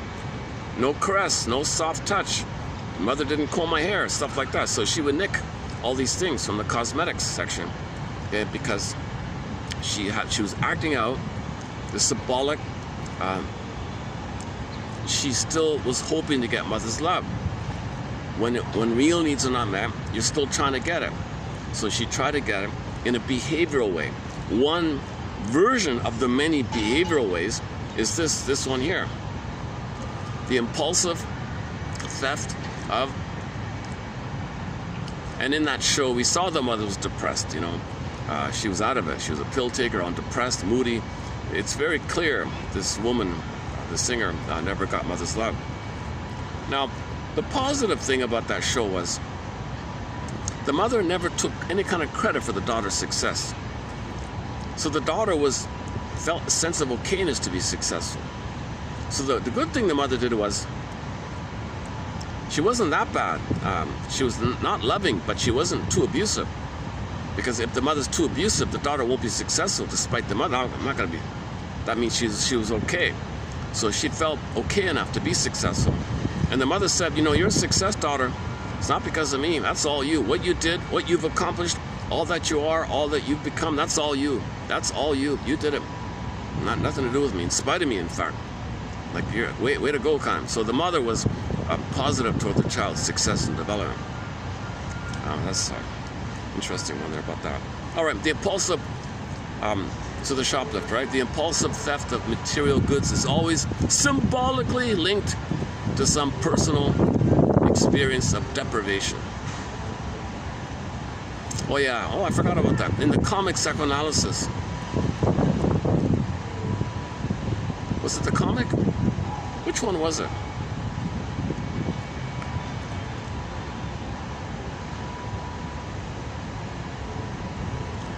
I think it's in the comic psychoanalysis. It might be from something else, but there was a story about a boy who wasn't loved. Yeah, Freddy. I think it was Freddy. It was comic. So this kid, Freddy, was being scapegoated by his narcissistic mother and his bullying father. He had no affection, nothing. He visited his classmates' home, and they were normal enough. He would steal things from that home and have it as a link to that home, thinking he's getting some kind of connection, some kind of a positive remembrance, a symbolic happy home. So he would steal something from his friend, wanting some kind of connection to a happy home, happy parents, happy home. He would steal all these things. And the friend's saying, why are these things missing? This is missing. He never questioned that his buddy would do it. The buddy was doing it. So Freddy was being a juvenile delinquent, but he was searching for love. All hate and anger and crime is search for love, right? Everything's love or cry for love. The criminautic, Berger says the criminautic feels so helpless, he's got to do something dramatic to get somebody's response. Like that's somebody's response. His mother noticed him. If he was so ignored by the mother, he makes society respond. Stuff like that. Okay, back to this one here. The impulsive theft of material goods is always symbolically linked to some personal experience of deprivation. Okay, so one guy liked to steal the library books. One guy stole somebody's trophy, the necklace, the food in the restaurant, didn't pay, the dress at the department store, okay, and jewels, and a car, somebody's pen, so on. So you take your pick. It doesn't have to be like stores. It could be like places, workplace, or it could be people's homes or something. So these things that are stolen, okay, can be unconsciously equated with a protecting mother. So unconscious, in the unconscious of the kleptomaniac, of the thief, in the unconscious, something's protecting me. This jacket he took, or this car he took, or even the pen, or the food, or the dress, a book, even book from the library. That's something like that. He got something from mother. Now these activities also are an expression of a vengeful hatred and envy toward the depriving environment symbolized by the store, the library, etc. So it's kind of like he's saying, damn you, you don't give it to me. I'm angry, I'm envious, you withhold, give it to me. It's like a demand, I'm entitled, demand, I deserve it. So back to the Nashville show, she took those things and didn't want to pay for it because she felt entitled to receive mother's love freely. No baby should have to pay the mother for her love. That's ridiculous. Mother's love is unconditional. So she went to the store, give it to me, it's supposed to be unconditional. Now the irony is, the woman is a billionaire. Like the woman's wealthy, right? But that's not, she doesn't want to buy the store. That means she's paying. No, she wants to get it for free. The store represented a mother. Kleptomania, and it's more socialized. So a more socialized, acceptable version of this is the shopaholic. So it's a milder version of this. So these two things, to one degree or another, have their roots in infantile humiliations. Infantile humiliations, the shame here. Let's see if he reads it out. It encourages a reliance on motor gestures and motor action rather than on thoughts, fantasies, or words to relieve and express tensions.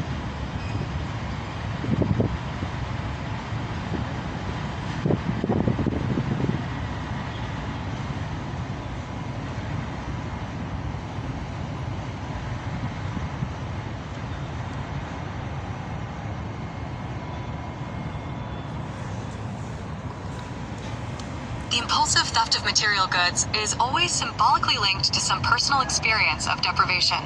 The trophy that is stolen, the library book, the dress, the necklace, the steak, the chocolate cake, the fur jacket, the emerald, the automobile, the pen can be unconsciously equated with a protecting mother. The theft is also an expression of a vengeful hatred and envy toward the depriving environment symbolized by the library or department store. Kleptomania and its more socialized but equally perverse variant, compulsive shopping, have their personal roots in all variety of infantile humiliations. The high of the anorectic's fasting state is an the anoretic. I don't know why the shrinks are so obsessed with anorexia. I can't believe it. I think in my entire life I've met one person who might have been that.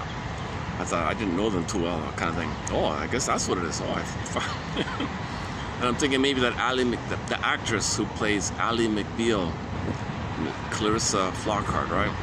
It seemed like she might have been an anorexic, the super bony, thin young lady there. That's otherwise I'd never see it, but the shrinks are endlessly talking about this. So here's another one. Okay, so it's some people call it like a protest against mother. So food means mother, and mother's impinging and demanding. I hate mother, back off mother, and food's mother, back off food. So they become anorexic as a protest against development, as a protest against mother. And mother's needed for development, so it's a protest against development. If development means I need mother, then forget it. I don't want to develop. I don't want to. Oh, the thing just ended on me. Oh, hang on. This time I got an hour and 36 minutes. All right. So it seems to be an hour and a half. I'm getting. No. Let me plug this in here.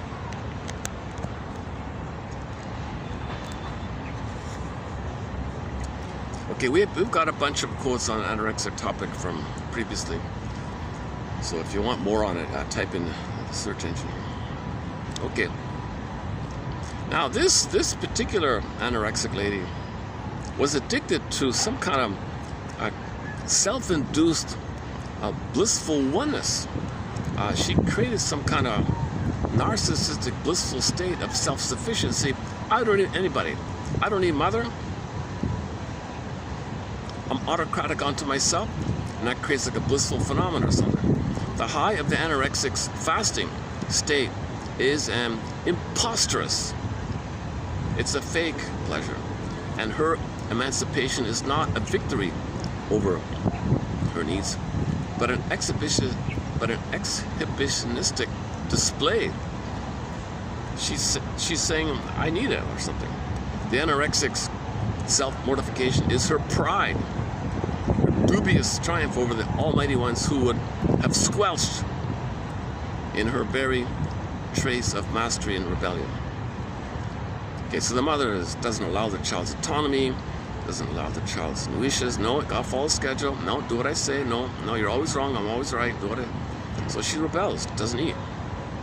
In her defiant self-starvation, she is at last true to herself, being true to herself, to her inner voices, to the powers she surrendered in order to be a best little girl. To the power she surrendered. However, when the anorexic finally arrives at the altered state of consciousness brought on by the high of constant movement and starvation, she is once again the perfect little baby reunited with her almighty mother, her heavenly breast. Quote, what a beautiful baby you are. See how my eyes light up when I hold you in my arms. Okay, so it seems like maybe at some point the mother held the baby and the baby was delighted, and the mother was delighted in the baby. There must have been some kind of moment where the mother and the baby were in a blissful fusional thing. And the baby remembers, not with the words, the mother saying in her attitude, what a beautiful baby you are. I light up when I see you and I hold you. I'm so excited. And they're in a happy state like that. So the child is accepted, blissful. The baby's still in a blissful state. So if I understand it correctly, her anorexia is to regress to that, is to go back to that place. So that's a different version than just back off, mother. This one says, I want you, mother. So it's a different version of it. All right, let's leave it there. Dangerous stuff, right? Disclaimer, disclaimer, I'm not a doctor.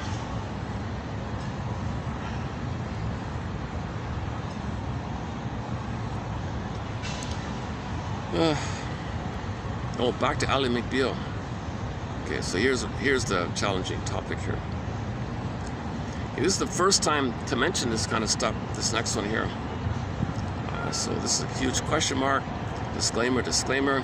I'm not a biologist, chemist, forensic psych... or, I don't know, I'm not a X-ray technician or radiologist, I don't know. I have no knowledge about this kind of thing, to tell you the truth. But we did have a couple of quotes in the past from the Ally McBeal show about the Richard guy who had a fetish for elderly women with flapping skin from her chin called the waddle. So this guy would see something that would he can trigger as the breast. So he saw in his emotionality the blissful excitement of being a baby at the breast when he saw the old woman's flapping skin under her chin, and he had this wild excitement about it.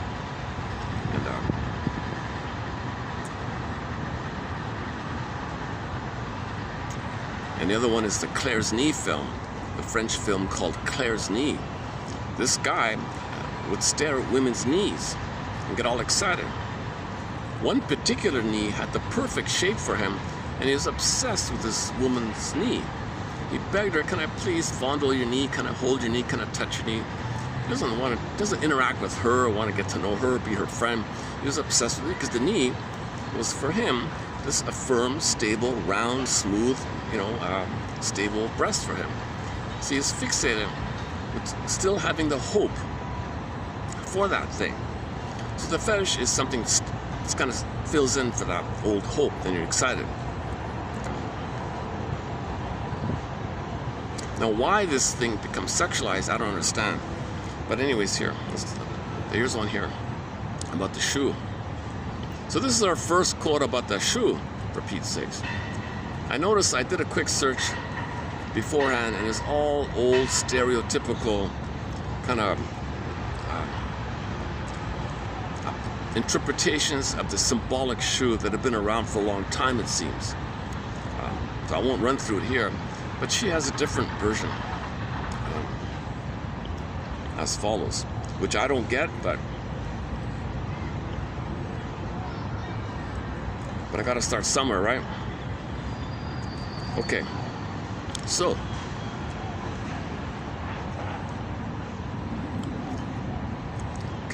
the sexual partner herself or himself, so the partner, right, the one you're obsessed with, right, may personify in the fetishist's imagination what the fetish symbolizes. Okay, so let's just take her example is the woman, right? So the man sees a woman, and the woman for him represents the fetish item that he has. So he links the fetish item to the woman, and the woman is like a human personified grand representation of the thing that he's a fetish of, right? For example, just as a high-heeled leather boot may represent a female with a, you know what, 5-letter word, begins with. That's new to me. I never saw that before, right? That the shoe, the bulk of the shoe is the person, and the heel part, okay? You get the idea. It's a woman with a, and she's called a phallic woman. So if a man sees a woman with that staccato, stiletto, whether or not she wears high-heeled shoes or not. If she's a stiff, kind of straight, OCD, perfectionist, demanding, quote-unquote phallic woman that represents the high-heeled shoe, she's a human person. She's a human with the personality, and the personality represents or symbolizes the fetish item for the guy. He might be obsessed with her, whereby he transfers the high-heeled shoes onto the phallic woman. So he has a fetish of the girl, in other words. He just transfers the fetish from the item to the woman. This is the confusing thing here. It just really happens. Again, the sexual partner, herself or himself, may personify in the fetish's imagination what the fetish symbolizes. For example, just as she didn't explain, she just assumes it, right? Just as a high-heeled leather boot may represent a female with a, be fill in the blank, the so-called phallic woman.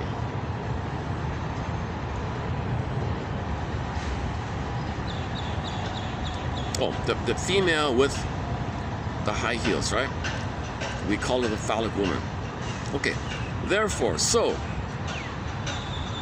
that means, according to her, that any woman, with or without the boots, may be seen or endowed or perceived or projected onto with these kind of properties by the fetish person, and thus become for him, that this woman for him becomes, in effect, a transference item, a transference, right? So in effect, the man who's obsessed with the phallic woman, right? So this is the controlling, domineering, do what I say, okay, dominator, you know, this ordering, micro picking, and do what I say, do this and sit there. The one who henpecks, the micro controlling, aggressive, demanding, perfectionistic, OCD, control freak, she's demanding. So she's the phallic woman, right? I don't know why they use that phrase. But okay, so the passive man has the fusion of the woman in him. So he's not confident in his malehood, right? But she has that behavior that stands in for his missing assertiveness or something. And she's the woman with that. So he gets like 2 in 1. So he gets the woman and himself when he's obsessed with her, the fusion, unmet fusion, symbiosis. Right? So this is all about symbiosis, the missing fusion, and symbiosis, self-object transfers, the blissful feeling. So he could become a little addicted, and it's all excited like that.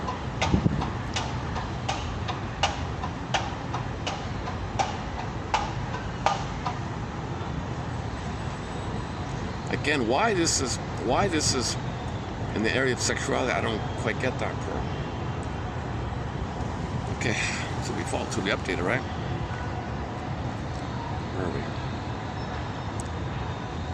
So, some fetishists are able to be attracted only by a phallic woman. For example, Wonder Woman or something, police woman, woman who looks so strong like that, like a bodybuilding woman or something, a police woman, or women in uniforms or something, or women willing to dress up in some kind of a role, like an authoritative role, including nurses and things.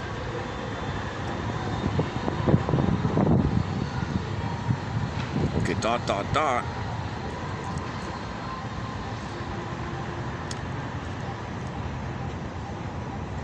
Okay, question mark here. Transvestism is a variation of the fetishism. Transvestism. So this is the guy who dresses up like a girl, right? Is a variation of the fetishism. The basic requirement for his excitement is that the person himself dresses in the clothes of the opposite sex, cross-dressing. Transvestism was found in many ancient cultures and was labeled a disease by Hippocrates. Do no harm, Mr. Do no harm. He says, no, there's a problem here.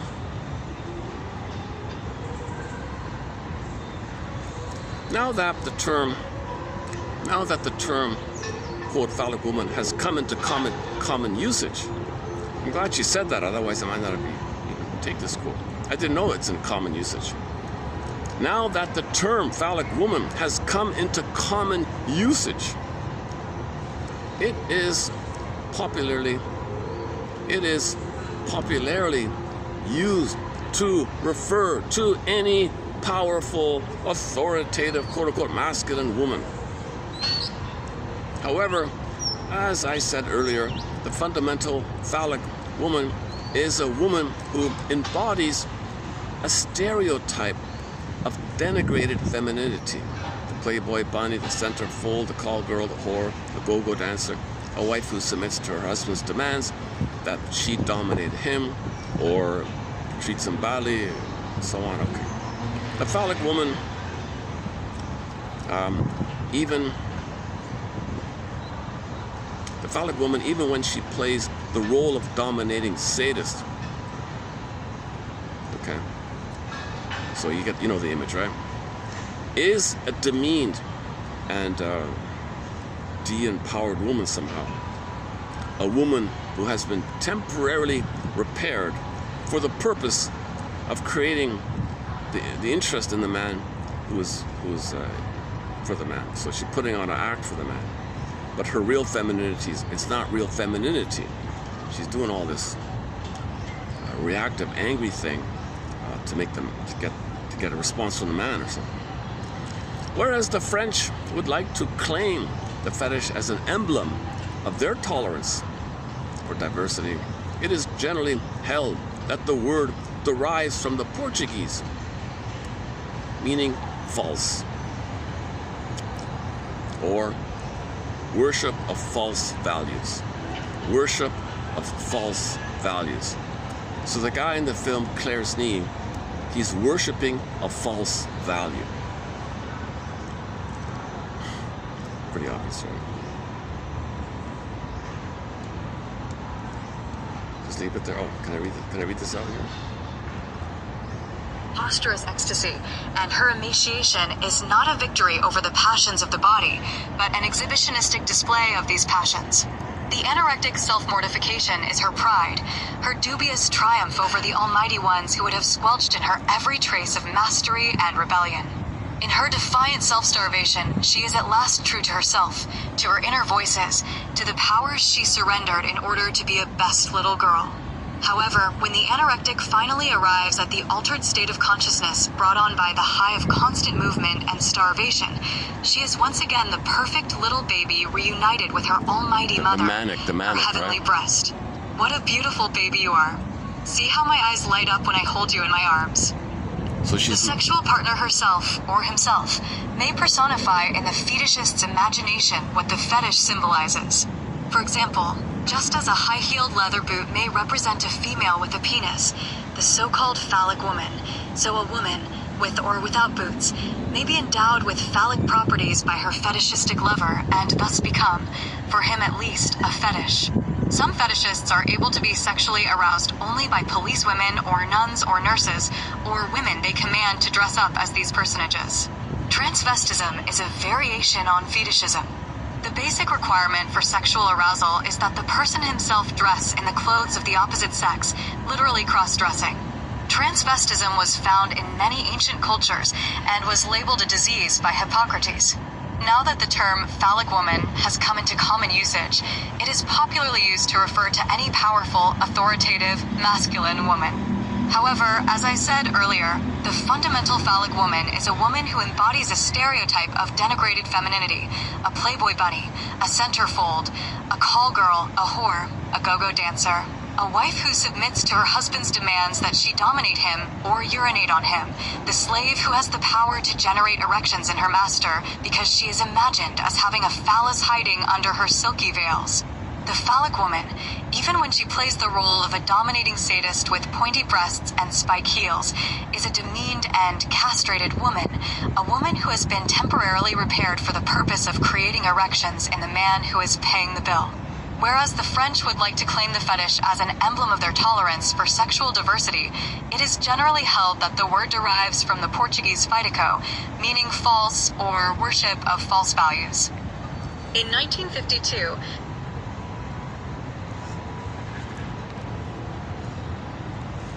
So is that it? Okay, I see. So maybe the woman who's phallic or masculine, the fellow feels vicariously in the oneness that he can be her power that she fakely creates. So he can imagine that he can be strong or something. It seems to me she's offering like a 2-in-1 deal, right? The woman is both a woman and a man or something. This is going to trigger some kind of maybe that triggers some kind of ancient memory that the baby should be one with the mother. Maybe this is a triggering thing. The baby needs a fusional oneness. Baby and the mother, breast mother, are one, right? So the two is one.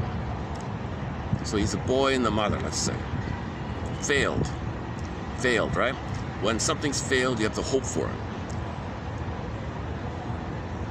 So he's a traumatized baby boy. Mother hurt him. He can't have confidence in his identity or something. He can't be himself like that. So his development is arrested development, stunted development. So he didn't get the oneness. He didn't get the oneness of the baby boy and the mother going through developmental process.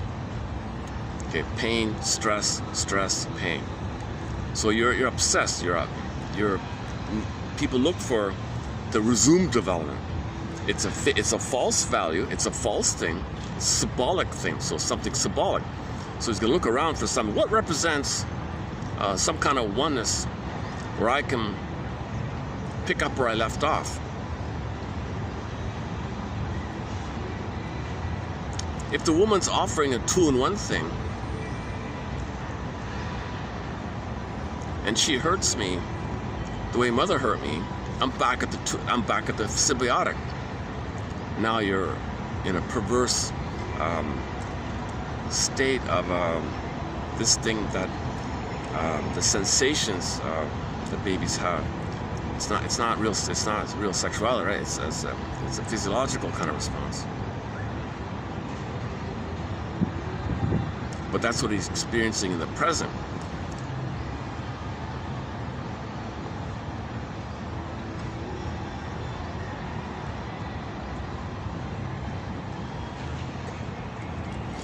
I was thinking, shrinks always talk about counter transfers. What do you feel when you read this stuff? So when you read this stuff, I paused and thought, what do I feel reading this stuff? There's a certain emptiness, honestly speaking. I feel like a pressure. There's some kind of emptiness going on here. So I'm guessing there's some kind of emptiness with people who have these perversions, fetishes, and so on, right? There's some kind of inner emptiness because to feel not empty, you need mother to love you, right? Mother doesn't love you, the byproduct, you feel empty or something. So you read this kind of stuff. Like you watch the Claire's Knee film. He's a shallow, superficial, silly, trite fellow or something. He's all gaga, like this silly kind of guy. He must be very empty. Like he's so excited like that, so manic like that. Manic, right? The anorexic was manic too, right? The anorexic was manic to create the oneness. This all goes back to missing oneness. Missing the name of her book, Oneness and Separation. Babies need a time of oneness. Unio mystica, participation, mystique, blissful oneness. Okay, Gardivita Shabbat, etc. You need that a proper phase of development called oneness for the first 4 to 5 months. You have it in the womb. Babies needed to be extended for the first 4 to 5 months. That's failed, then it can lead to all these kind of things.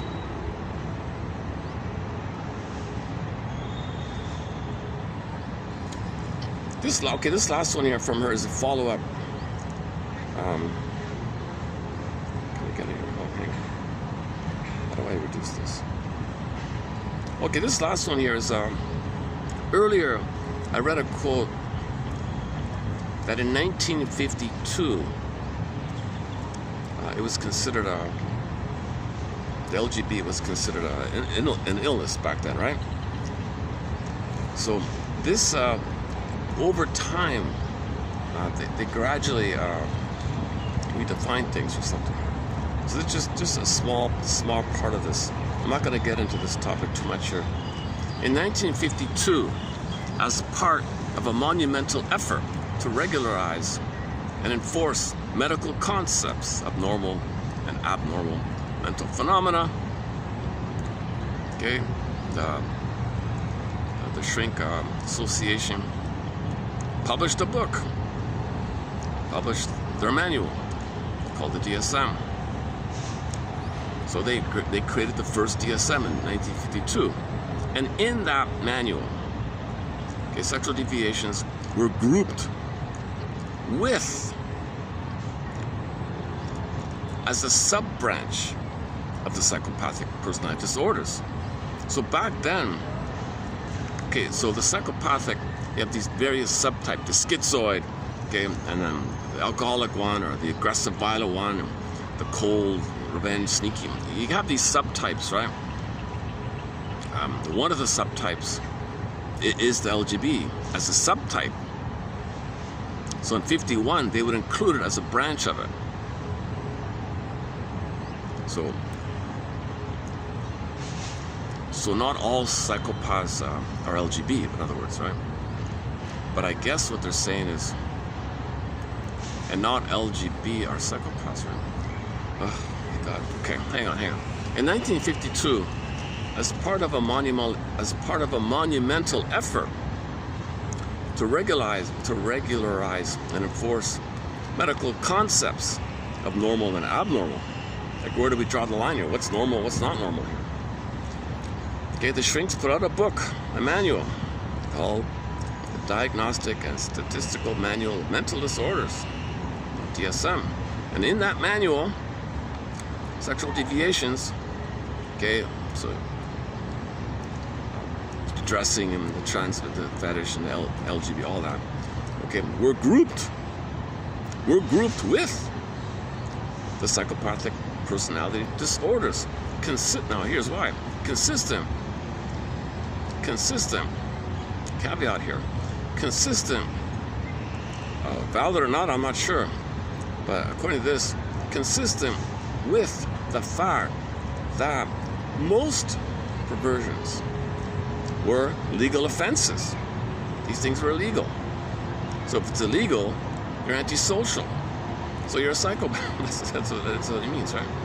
Consistent with the fact that most perversions were legal offenses, and lending authority to the then prevailing belief that perversions were enacted by persons with antisocial and criminal tendencies. So something's illegal, okay, there's your antisocial and criminal. So if the LGB is illegal, therefore, right? If A equals B, B equals so on. Okay, homosexuality was included under this heading. All right, then you got manual number 2 in the 70s, then you got manual number 3, the 3rd edition. In 1980, yet a 3rd manual was published, DSM-3, and supplanted by 1987 revision. Okay, so they did a DSM-3 revised, like 2nd edition of the DSM-3. All right. So in the first DSM-3 1980, and in the revised version of the DSM-3 called DSM-R. All right. In these manuals, okay, sexual perversions were put into a separate category of their own. Okay, so they took it out of the psychopathic criminalic area and simply called it paraphilia. Para means deviant, philia means attraction. So they're taking it out of the crime area, they're taking it out of the psychopathic area, and they're just saying it's a deviant attraction. Okay, that's the 3, right? Now it goes on with the 4 and the 5, 6 is coming up, I guess, right? And then she tries to link it to, yeah, here's where the book kind of fails. She's not talking about the forces behind us, like the push behind us, right? So burglar had a bit of a pushback, and he got ostracized.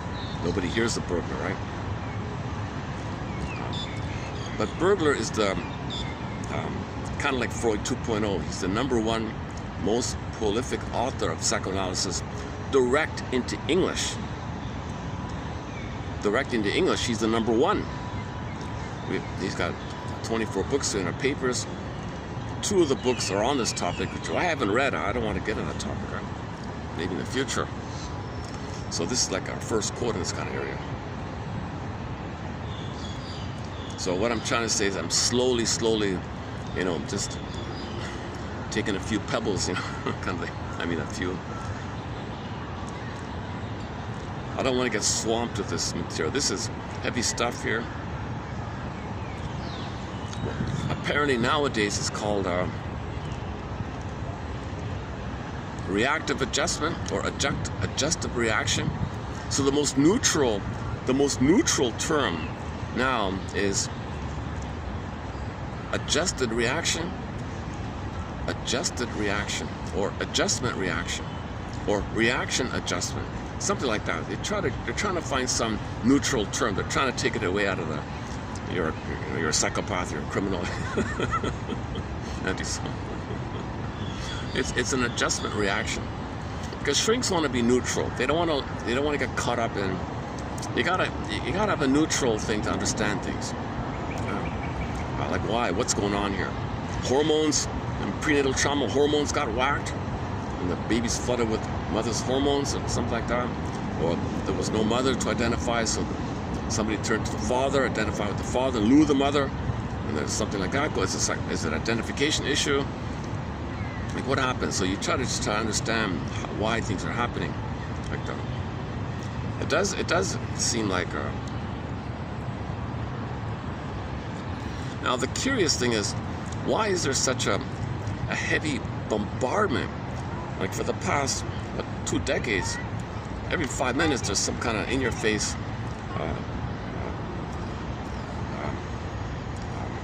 pornographic, LGBT pornographic images flash in your face. Like if I search for something on YouTube, there'll be like one of those kind of images like that. Oh my God! So why is this pornography and all these quote-unquote perversions? The shrinks call it perversions. Right?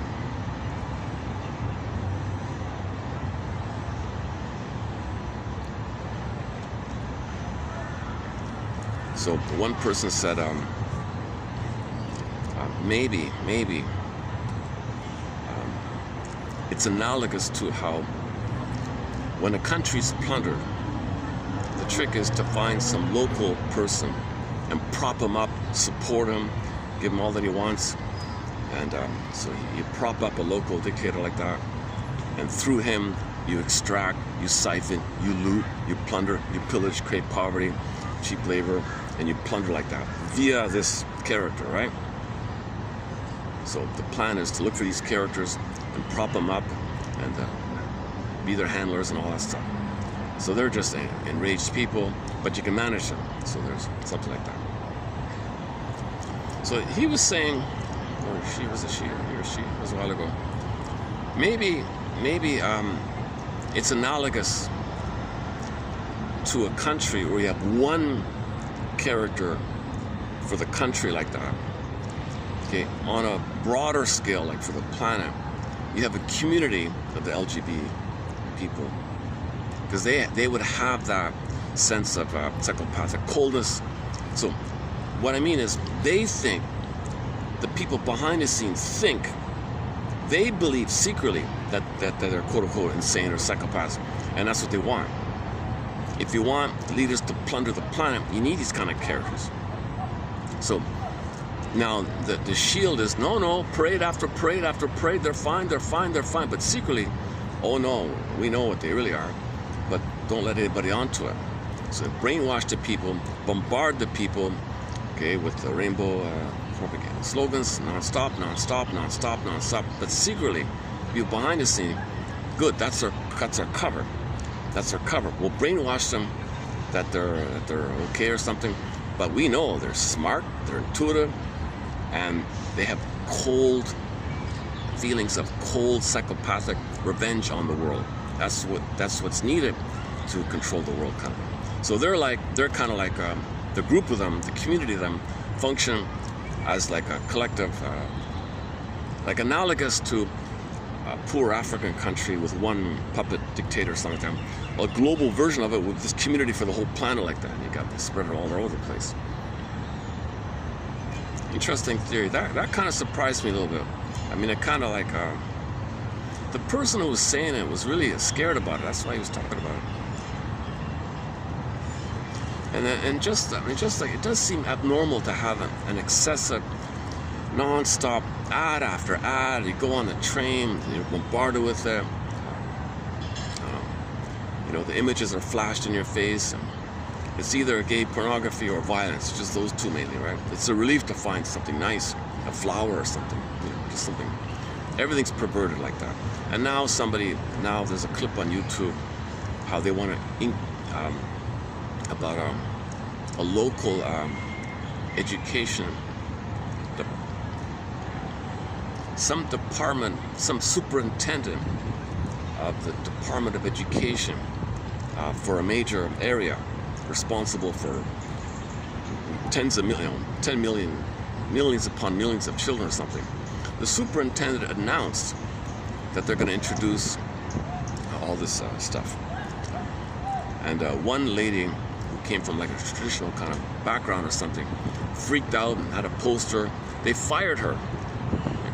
That's discrimination. You can't do that. Somebody interviewed her and said, "I'm telling you, this is a dark day." I remember that clip like that. And we have a quote from Mr. Bayan that when these kind of things are taking place, people are shocked and they collude. Shock and collusion. Stockholm Syndrome, right? So everybody's shocked.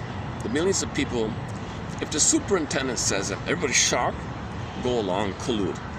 This one lady who lost her job didn't want to collude. She had a very normal, kind of healthy childhood, it seems. Came over in her 20s or something, and was shocked that her children are bringing home this stuff like that, this gay pornography like that, and being told it's normal or something. This polygraph, like there's no. See, babies don't know their identity early on, right? So this is a regression. You're promoting regression. You're infantilizing people. You're promoting babies, in effect, psychological babies or something. So she freaked out and said, "This is wrong. I don't want my kids to be exposed to this." They barked at her intensely. They all, the whole board of education, the whole government, all the people around her shouted at her and attacked her. They attacked her aggressively, and she lost her job. She's she, in a humbled, painful state, said to the person filming her, "This is a dark day. This is a dark day." And I remember that quote from Mr. Bayan. Okay, when there's these things are kind of taking place, you got fear and collusion. The fear is from the schizoid psychopath. So behind the scenes, he calls it the schizoid. Among the psychopathic subgroups, often there's a schizoid, like Iago, detached, cold, aloof, calculating, cold, aggressive, cold, calculating, cold one, right? Cold, unfeeling, revenge on society kind of mentality, right? So there's a schizoid psychopath behind the scene. When a schizoid psychopath puts this out, everyone's shocked. In the shock of the fear, In the Stockholm dynamic, you identify with the aggressor, and yes, mommy, I agree with you. You tap into the brain where the baby says, yes, mommy, I agree with you. I go along with you. I do what you want. You want me to say I'm no good, I'm defective, I'm bad, I'm wrong? Yes, mommy, yes, mommy. Okay, and then, so that you tap into that.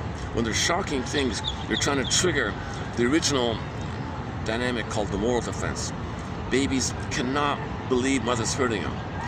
If they tap into that with a shocking thing, taps that, you clue, oh yes, yes. You're trying to trigger kind of like a hypnosis thing. It's kind of like hypnosis. When the baby is hurt, there's a hypnotic statement. All right, baby. The mother says, you're hurt, right? You're no good, right? All right. You're in a trance. When I snap my fingers and you go through life,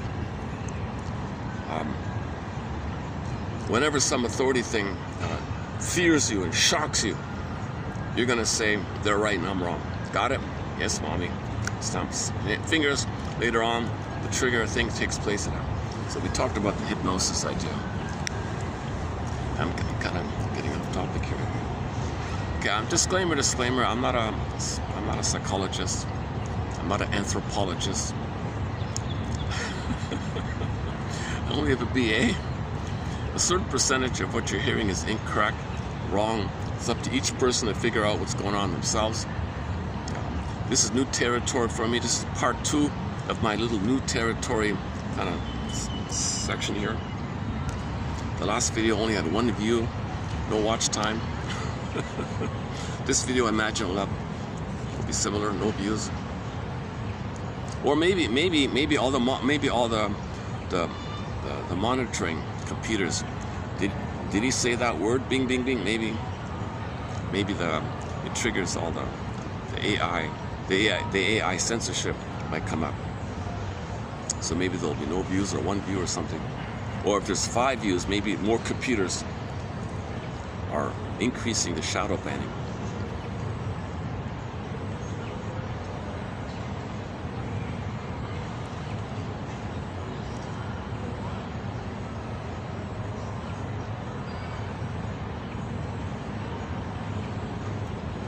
Yeah, I'm suspicious about the AI results. If you search for something in the regular results, you might be better off. Might dig up stuff. The AI search results is very narrow to what's censored, so you might not get.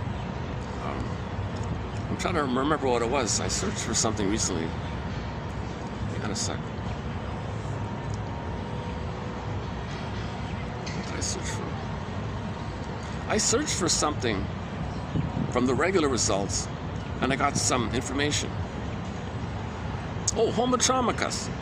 I remember now. So I've been using the phrase homotraumicus. Now, I don't know if somebody used it before or not. I've just been saying it, homotraumicus, as a shortcut that we're a traumatized version of ourselves for the past 6,000 to 10,000 years. If we're plundering the planet for a quick buck, we're a traumatized version of ourselves. So I've been saying the phrase homotraumicus numerous times throughout this video here. So I just typed in recently, in quotes, homotraumicus, and it showed up some of the videos that include the phrase homotraumicus. Then I clicked over to the AI mode. Zilch. There is no official designation of anybody, of anything out there being homotraumicus. Perhaps you're referring to other homo things, like homo Neanderthal, homo erectus, all those other ones, right? Then it goes on that way. So no mention. So the AI gives you no mention of homotraumicus, but the regular search is a little healthier, a little more organic or something.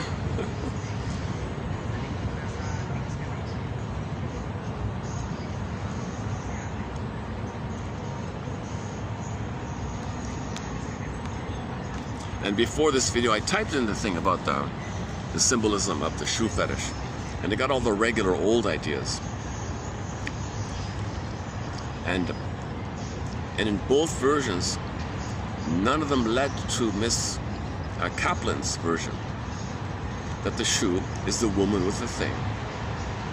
And a woman might act like aggressive to represent that, and a man's obsessed with her like that. Because she's playing him, in other words. She's not herself. She's putting on an angry act for some benefit, to extract from the fellow. Sad stuff, right?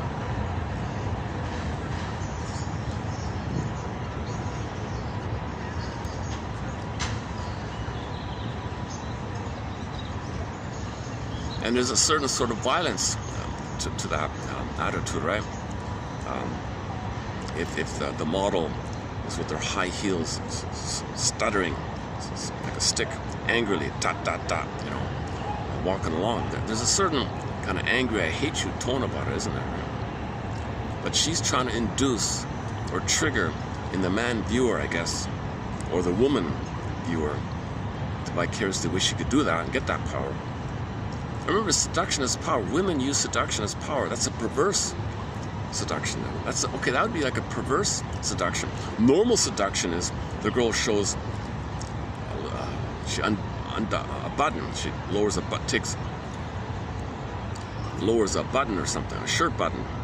That's enough for a little cleavage, right? So men are gaga goo goo because men imprint on the breast. Failed, women jiggle the mammaries. Men are spellbound. Seduction has power. So women have a lot of power over men if they show a little cleavage like that. It's kind of simple.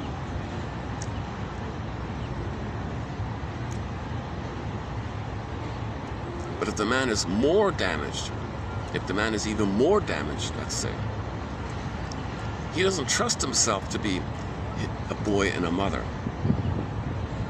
He needs the mother to play him. And he was hurt by the mother, so she's going to hurt him. Now you're recreating the original symbiosis, the painful, symbiotic fusion, like that. Yeah, okay, maybe that's a bit of an update, that last part there, right? So to be updated, kind of thing. Let's check the battery here. Yeah, the battery's charging, 506 here. We've got about an hour of light. Look at that, eh? Well, to my surprise, it's not too busy here today. It's funny, but sometimes, like I was here Monday, packed everywhere. I had to move 5 times. Today was okay, right?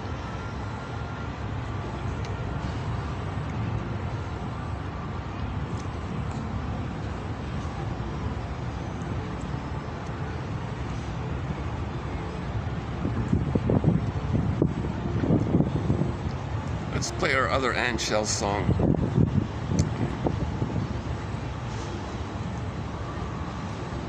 Let me just take another break here.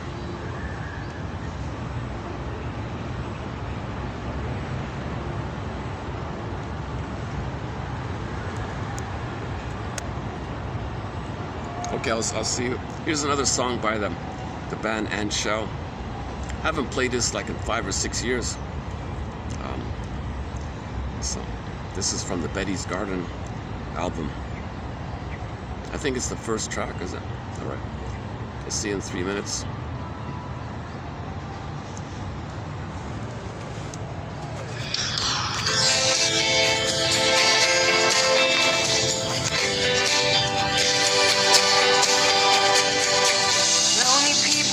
Eyes are filled with tears, feeling blue while they're captured by their fears.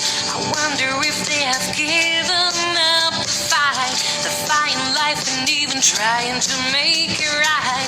You're telling me there's nothing left to do. It takes more than the strength of me and you. It seems to me that you lost the light, which gave you courage and will to fight. Turn on your radio. Turn up the volume as loud as you can, 'cause I got a message just for you.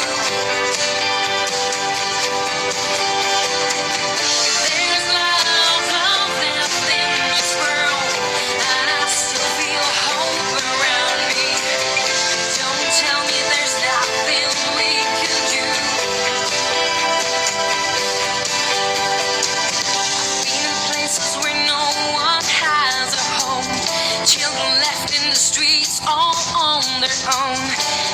struck by starvation and disease. So don't you tell me you're tired, please. You're telling me there's nothing left to do. It takes more than the strength of me and you. It seems to me that you lost the light, which gave you courage and will to fight. Turn on your radio.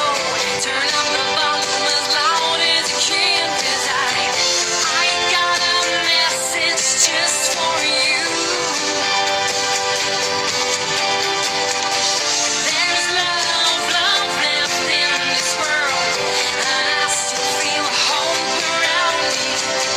Don't tell me there's nothing we can do.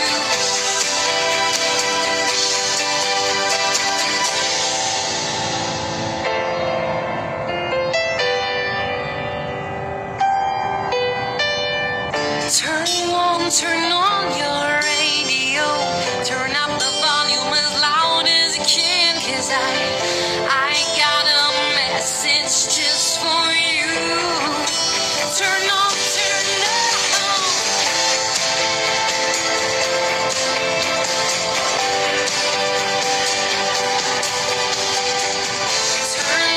Turn on your radio. Turn up the volume as loud as you can, 'cause I got a message just for you. There's love left in this world, and I still feel hope around me.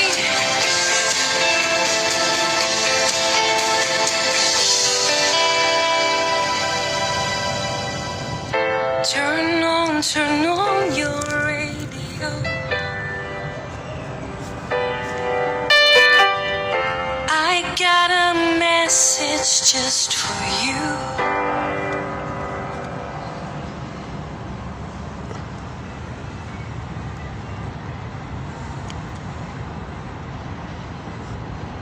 Okay.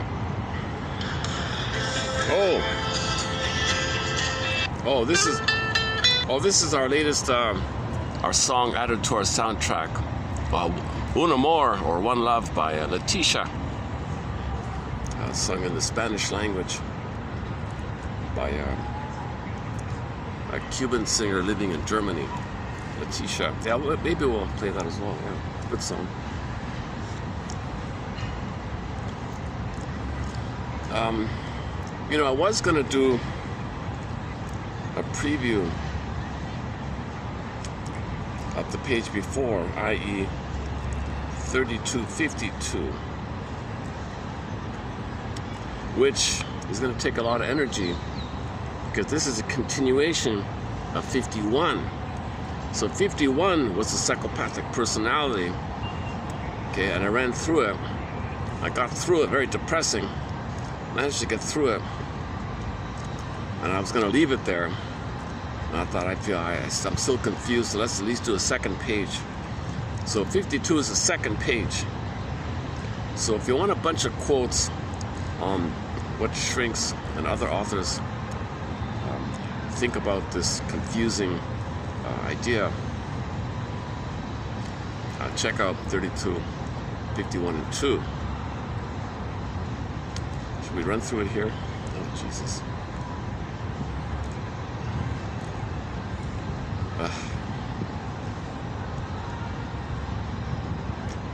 Well, long ago, in ancient times, like way long ago, it used to be called moral insanity. Moral insanity. Confusing term there. One author says they know the words, but not the music. I.e., they don't know what you feel. They don't see other people's feelings. They don't recognize, lack of empathy, stuff like that.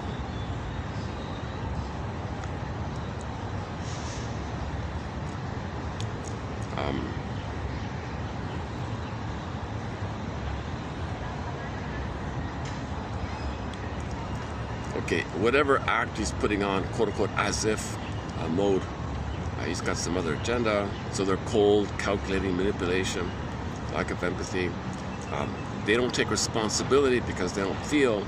So the feelings are not there to inform his thoughts or actions. So there's no feeling of responsibility or empathy or guilt. They don't feel remorse or guilt. All right, those kind of things.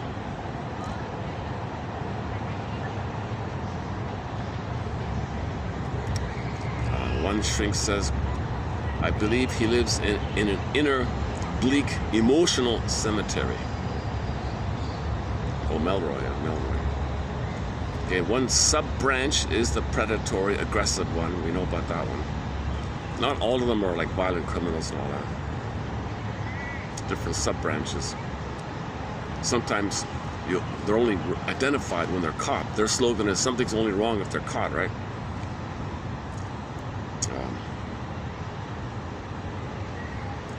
It's a pejorative term, someone says.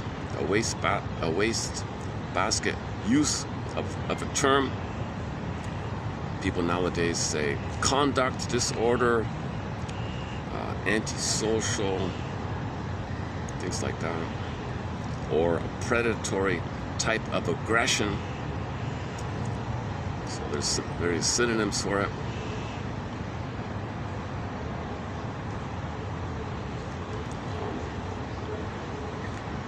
One lady says when she looks into their eyes, there's a cold, staring, harsh, empty, vacant, and absent feeling in the eyes.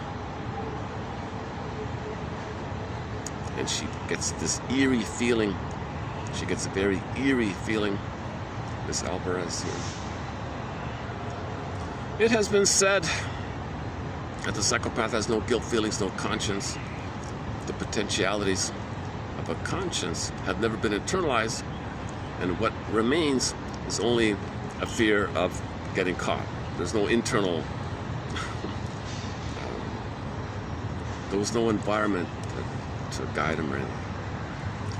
A very moral person can obtain pleasure from normal life, but not the psychopath, only by circumventing it. Oh, here's a strange. Okay, here's definitely.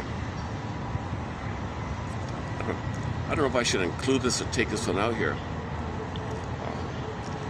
There's just so many. There's so many variables involved here.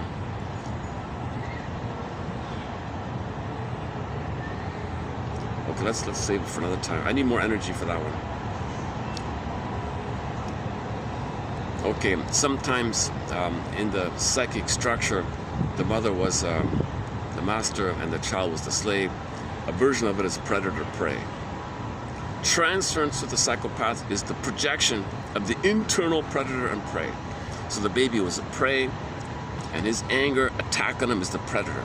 His own anger becomes a psychic predator attacking him. He's the prey to himself. He's his own worst enemy, like that. And he sees the world accordingly.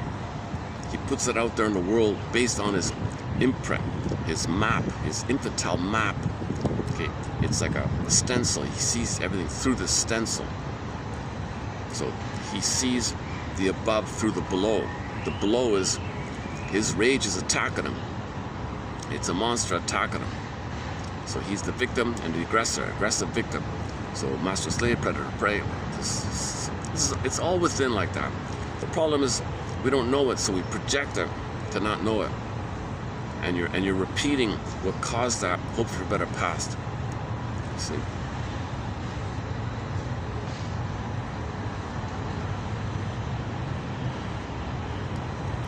Psychopaths don't care. Yeah, blackout. Okay. Hang on. Where's the next one?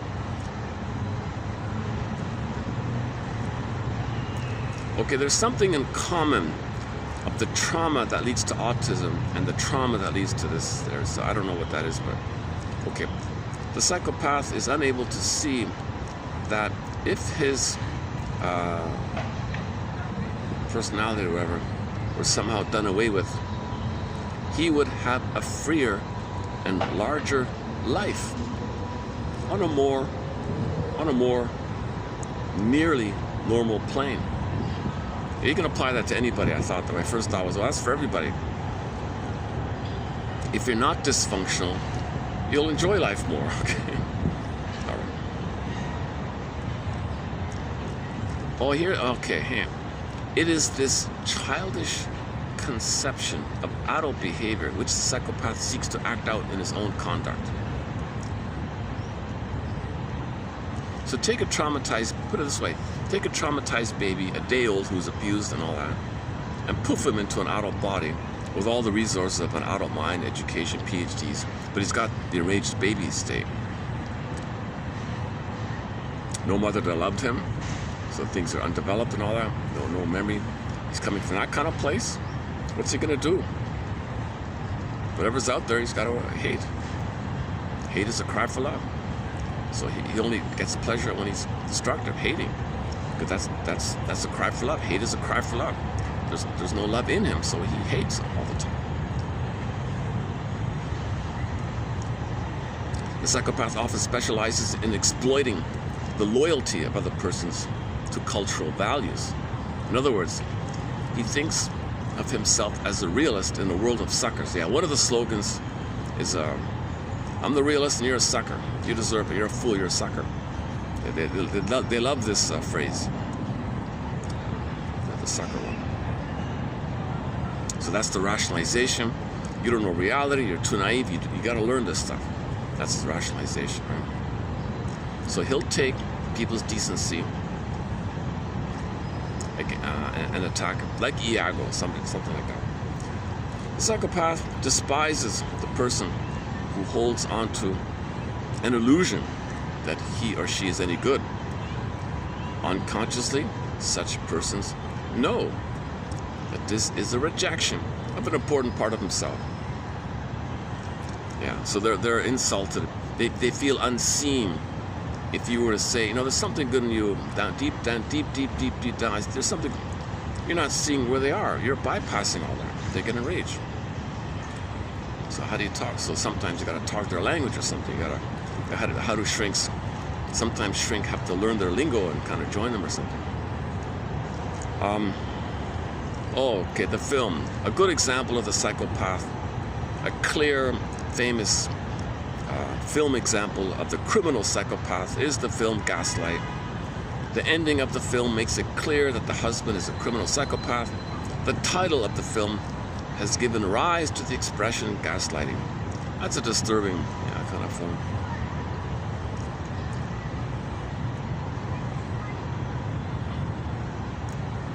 Oh, one juror to a criminal case, he happens to work as a psychotherapist.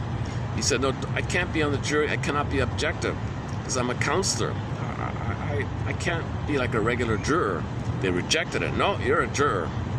No, I'm a counselor. I have deeper insights or something. No, I don't care. You're going to be a juror. So this counselor guy said he was traumatized, vicariously traumatized by witnessing and learning and seeing all these things. He's very distraught by it.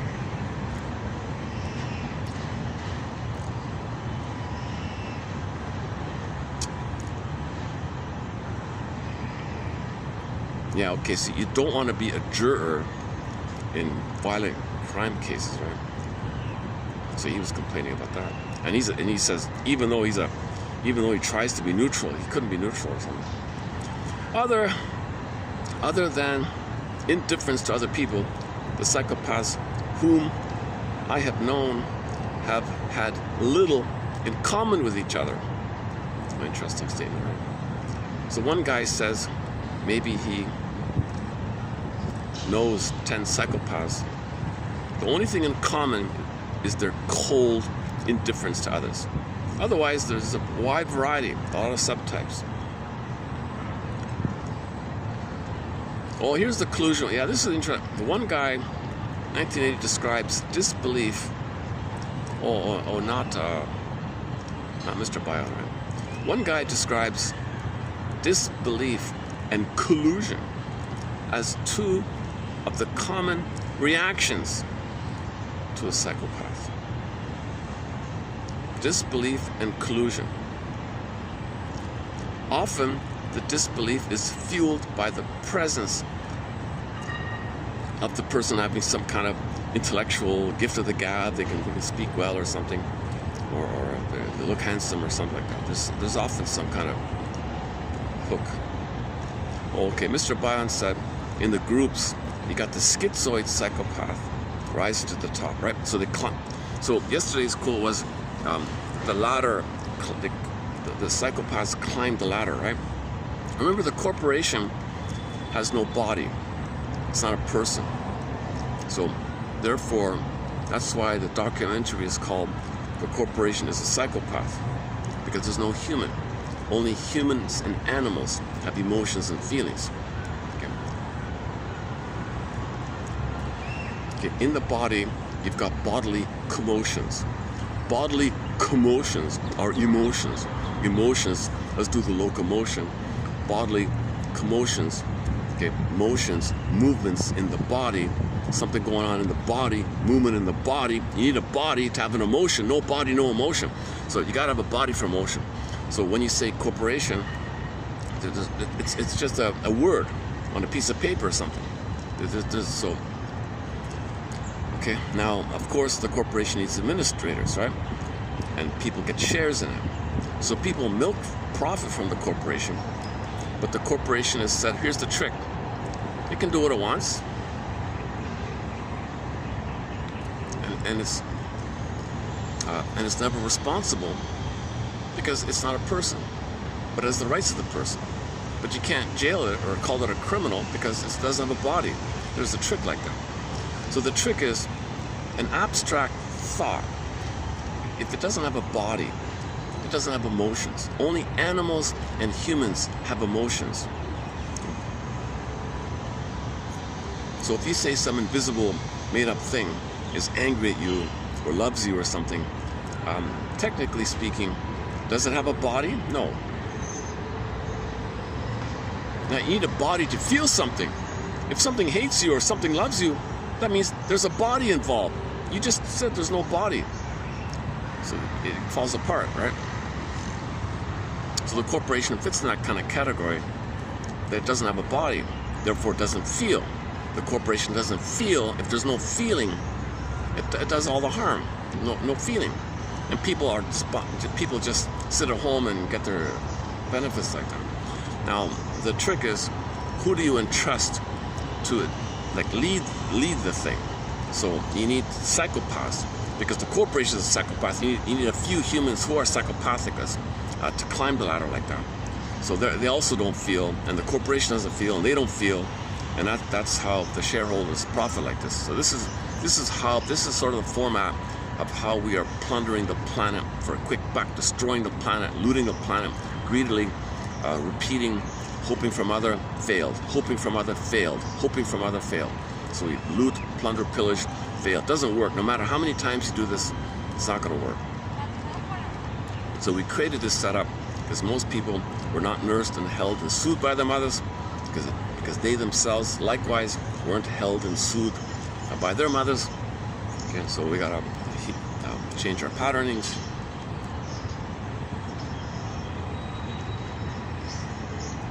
Yeah, so they don't care. A psychopath ignores the existence of other people feeling. It's a kind of autistic situation, he says here. All right. The psychopath is unable to see that if his psychopathic order, we did that one. Next one here. Oh, gaslighting. Okay, next one. Oh, the shrink guy. Oh, where are we?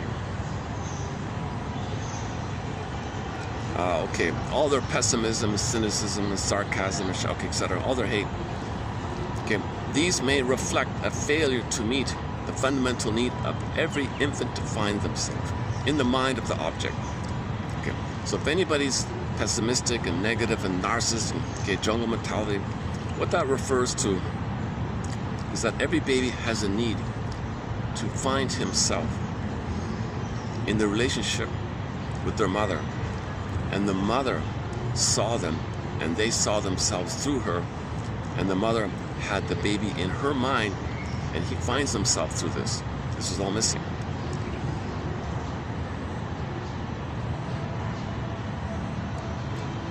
Oftentimes you will hear the psychopath say, when confronted with his lie, that it is, quote, same difference. That is, it makes no difference between truth or lie. He doesn't care. My definition of a psychopath, says Mr. Hale, is, quote, someone who brings out the worst in me. So the shrink, I'm assuming he had a psychopath as a client, and he was going crazy. The worst was coming out in him.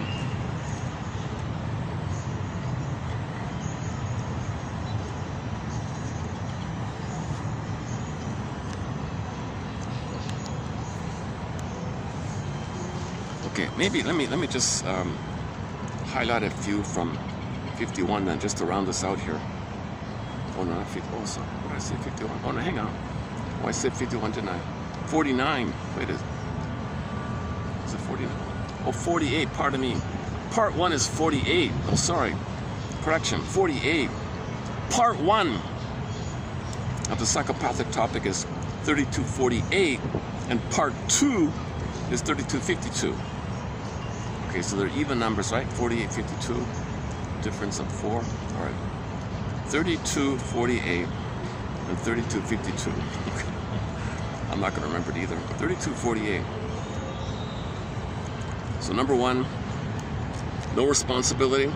They're entitled. So they don't register that. They don't register any feelings. So why they're responsible? No guilt, no remorse, nothing like that.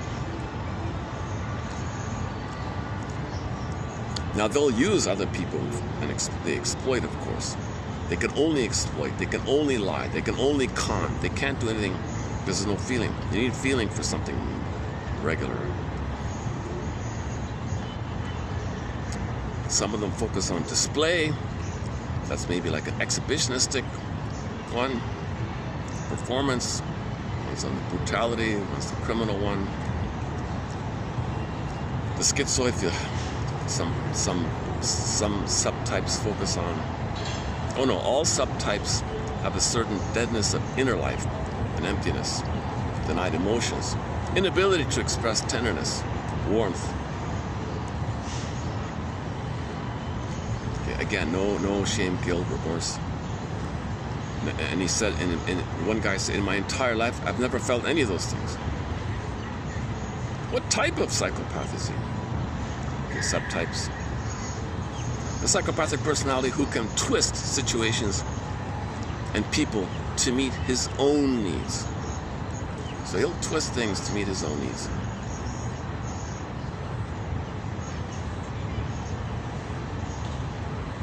Okay, one guy has a thing called callous unemotional traits. Callous unemotional traits refer to a pattern of behaviors including a lack of empathy, lack of guilt and remorse,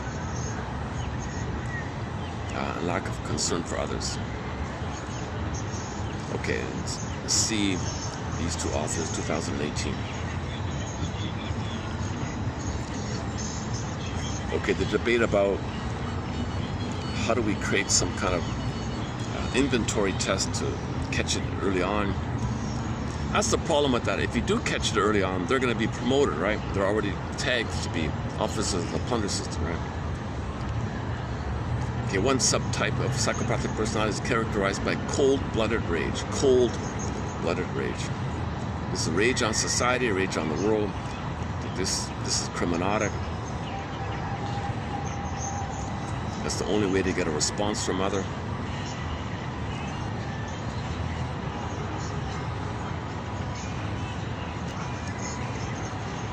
Oh yeah, okay, this one here. Not all people who as children had a bedwetting problem become psychopaths, but surprisingly, a high percentage of people with psychopathic personalities were bedwetters. Parallels between persistent neurosis, is that right? And delinquency in the psychopathic personality. On the Wikipedia, it says something about the trauma is going to damage the brain-bladder link. Like the emotional stress of the trauma shocks the brain to bladder link. So nightmares can trigger it. Any scary events will trigger it. So the body's damaged by the trauma. Oh, it's getting busier here. All right.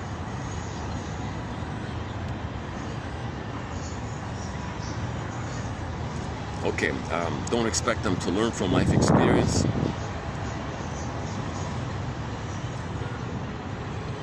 That's why you want to catch it in childhood or something.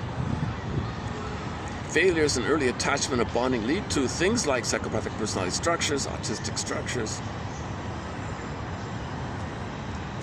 The swindler's favorite dictum, that there is larceny in everyone's heart, is not far from the truth. To what extent such impulses do or do not break through into actions depends, of course, upon the development of conscience, early ethical training, the development of an adequate sense of reality, and also the nature of life experiences. Emotional immaturity. Bromberg, not Philip, the other Bromberg, one of the Brombergs, not Philip, but the other Bromberg. The other Bromberg emphasizes is closely related to crime. Emotional immaturity, of course. All right. Oh, William. Is it William? W. Bromberg. Exploring why toxic leaders are so common. Okay, one survey, a positive correlation between psychopathic personality characteristics and leadership emergence.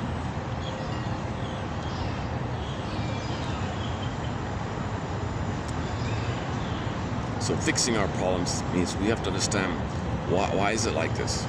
Well, we're plundering the planet. If you're going to plunder the planet, you need psychopaths. Humans don't plunder the planet. Humans love and share and cooperate. Psychopaths lack that. Quote unquote, human side to be human. The more you feel, the more human you are, right?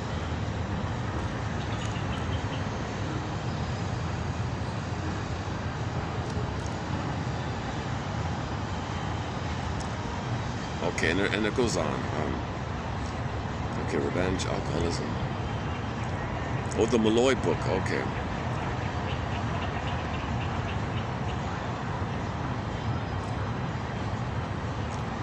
Okay, so no attachment. They never attached. Okay, the aggressive subtype of the narcissist. So the extreme one subtype is called the most severe end of the aggressive narcissistic subtype, i.e. the bully, antisocial, stuff like that.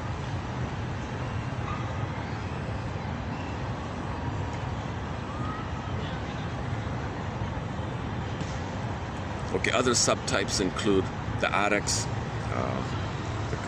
the alcoholic, okay, the LGB, okay. So in this one here, this was published in the 90s, right? So back in the 90s, I guess some author had a subtype that included, okay, the LGB stuff as a subgroup of it. I imagine he lost his job. Okay, the pugnacious or overtly aggressive, and so on. All right.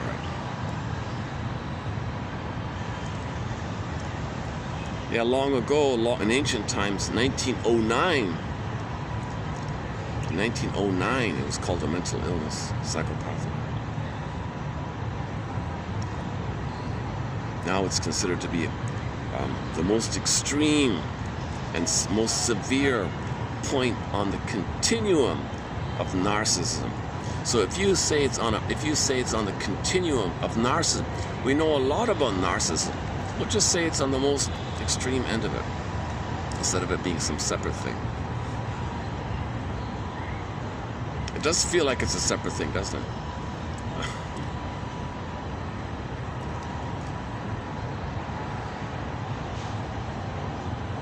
Yeah, Miss Terry thinks if there is that now you got the debate about to what degree does trauma affect the body to the point where the body damage leads to this. She calls it the plasma thing. Oh boy, got somebody watching me here. Let's wrap it up here. Okay, oh, the battery, hang on. 50%, 540.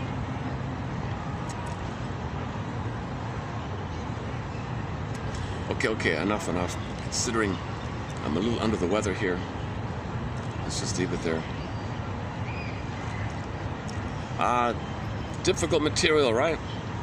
Those 3 pages are the toughest pages, and I did it while I was under the weather. 48.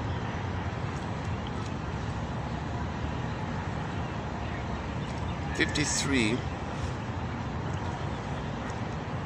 Oh, just 2. I just did 2. Sorry, 2. Did we do 52? Yeah. 52, 53, and 48. So we covered 3.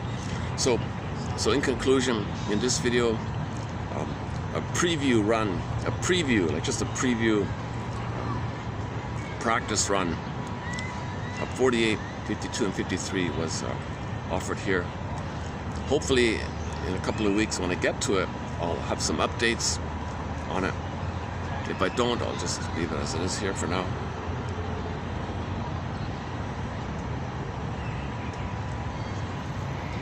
Funny, eh? Today they were predicting extreme heat today. It's not so bad today.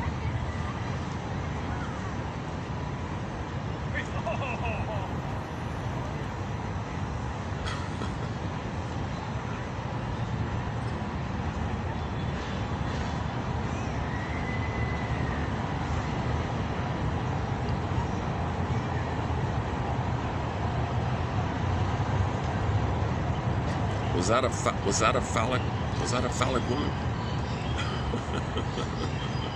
I'm not sure. That's the first time I've used that phrase. I've heard it a few times. I've seen it. I just never. I don't want to get into this kind of terminology. So that means the phallic woman, the male counterpart. So what's the male counterpart? Okay.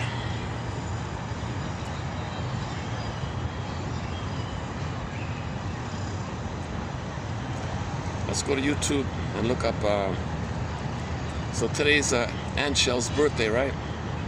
I mean the band Aunt Shell. Let's close up with a third Aunt Shell song here. Which one? Crossroads? Which one? Hayfield. Crossroads is a good song too, right? How does that go again? Crossroads. Hold on a second. How does this go again? Hold on a second. An ad's gonna. You know, these every time I click, I gotta turn it because there's gonna be a shocking, perverted, violent kind of ad, right? What's this one again?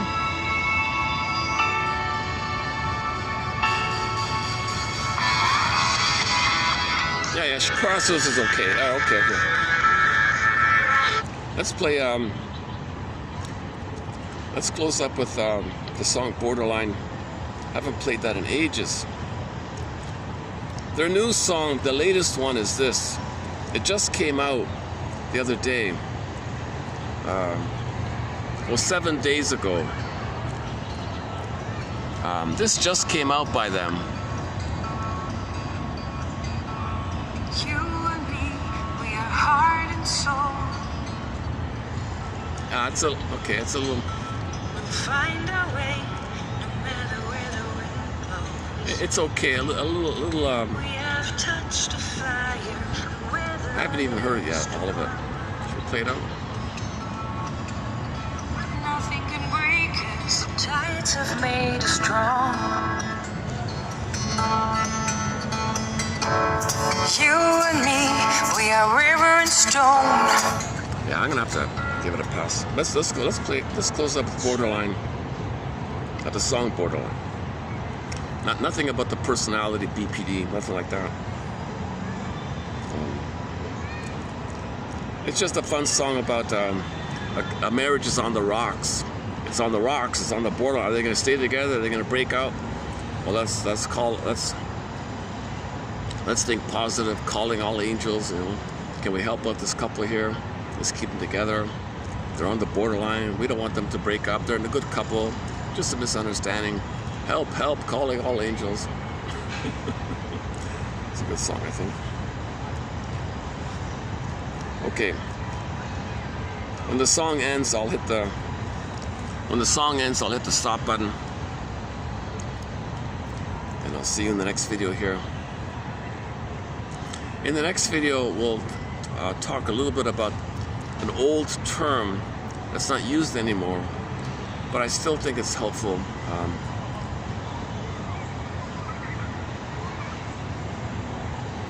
The term is hysteria, anxiety hysteria, now phobic state. So this issue of repression is coming up and displaced. So you're phobic or afraid or anxious. Well, it's displaced, but it was repressed. It's not on the true thing, it's displaced.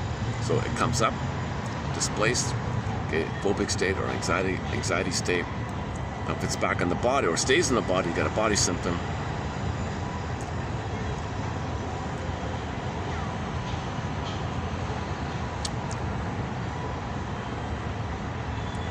So yeah, so we'll do that one tomorrow, on Monday.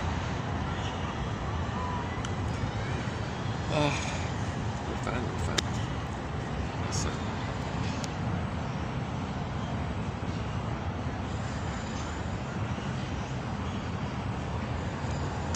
The world is a kind of spiritual kindergarten, and we're all trying to spell the word love with the wrong blocks. Again, consciousness is the healer. Consciousness is the stage or the nest or the holder, so we can be in the present. We were never held. Remember, Mother never held us. There's no container in the mind of Mother holding you, no memory of Mother holding you. It's missing. So the knowledge is an attempt to create some kind of ability to hold yourself, contain yourself, self-reparenting, let's say. Hold yourself with the theories, with the ideas, to get the feelings and get into the present.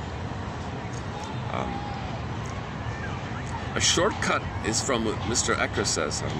I don't know if the method works or not, but you hold in mind, you juxtapose in the same thought in your mind, field of awareness, that consciously you don't want your dysfunction, but you know, and you list why you don't want the dysfunction.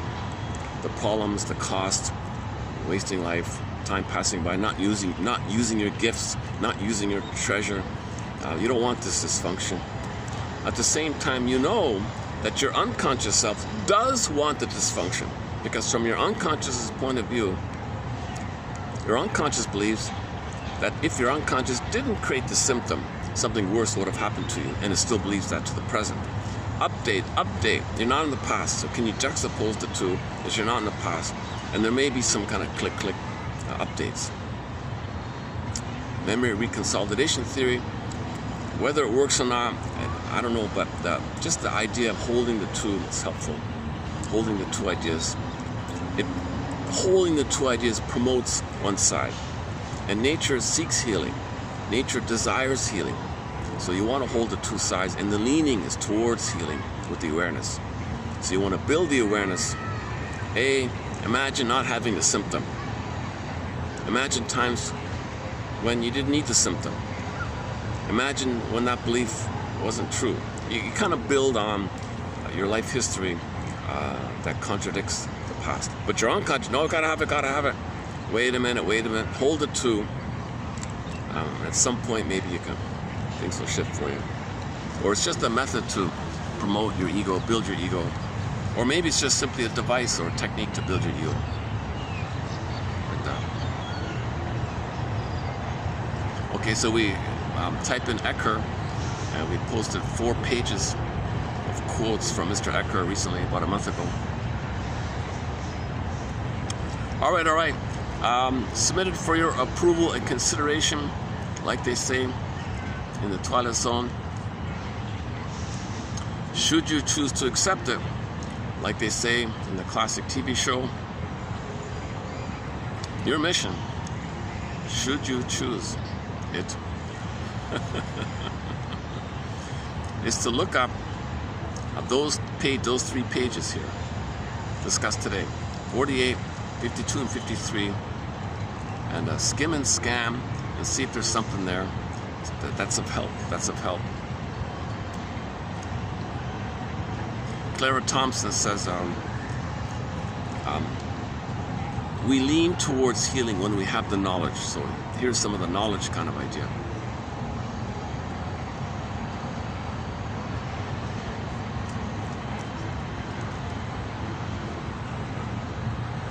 Yeah, the comedian has a line I learned recently. This idea of sides, like either or, I say we throw this idea of sides over the side. I say there are no sides, only angles. And when we see things from the right angle, we're all on the same side. That's a good one, I thought.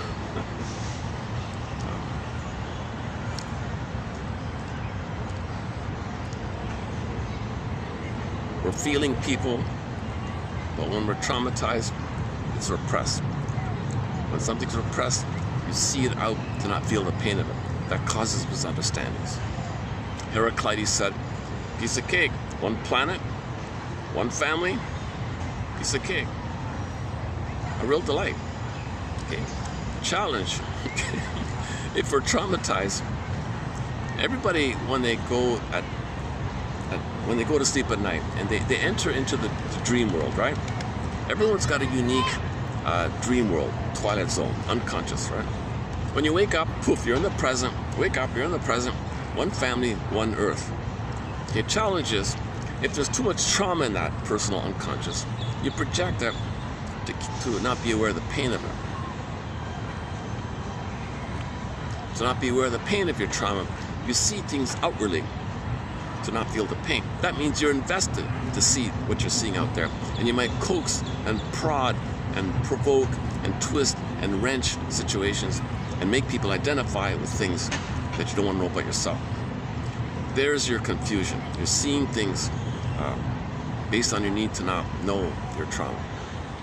And there's our misunderstandings.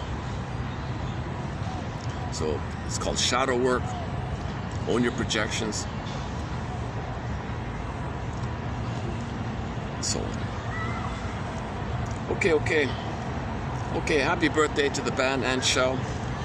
I discovered them, I don't know, about a few years ago, and I posted, we have about 7 of their songs on our soundtrack.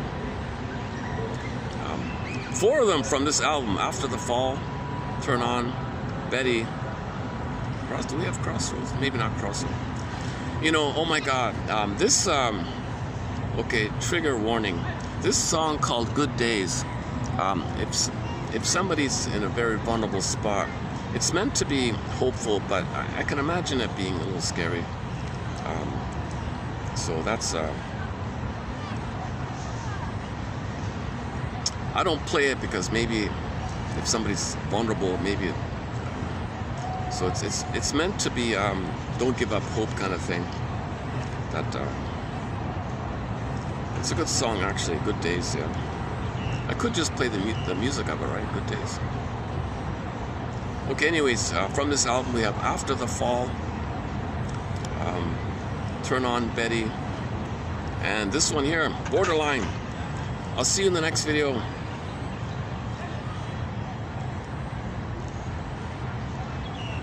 Oh, somebody's filming the pyramid here.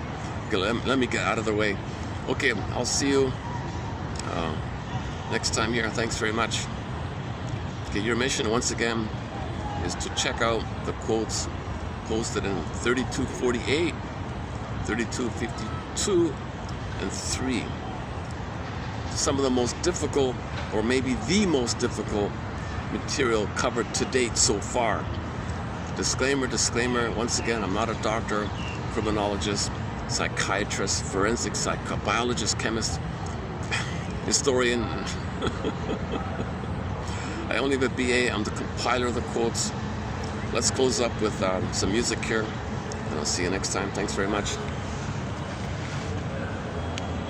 Eat this one thing to clear After the ad, hold on. See, both look alike and are packed with vitamin C, but they work very... It's a shame and it is unbelievably sad at night. I don't understand how it came so far. They had it all and so much more, and yet they screwed it up. Calling all angels to save their souls, calling all angels to take them home, trying to rescue their broken bodies, calling all angels to save their souls, 'cause there is nothing left and they're close to reaching the borderline, trying to rescue their broken bodies, calling all angels to save their souls, 'cause there is nothing left and they're close to reaching the borderline. They are reaching out for help, but at the same time they don't let anybody come close enough to comfort their lonely hearts and to take them home.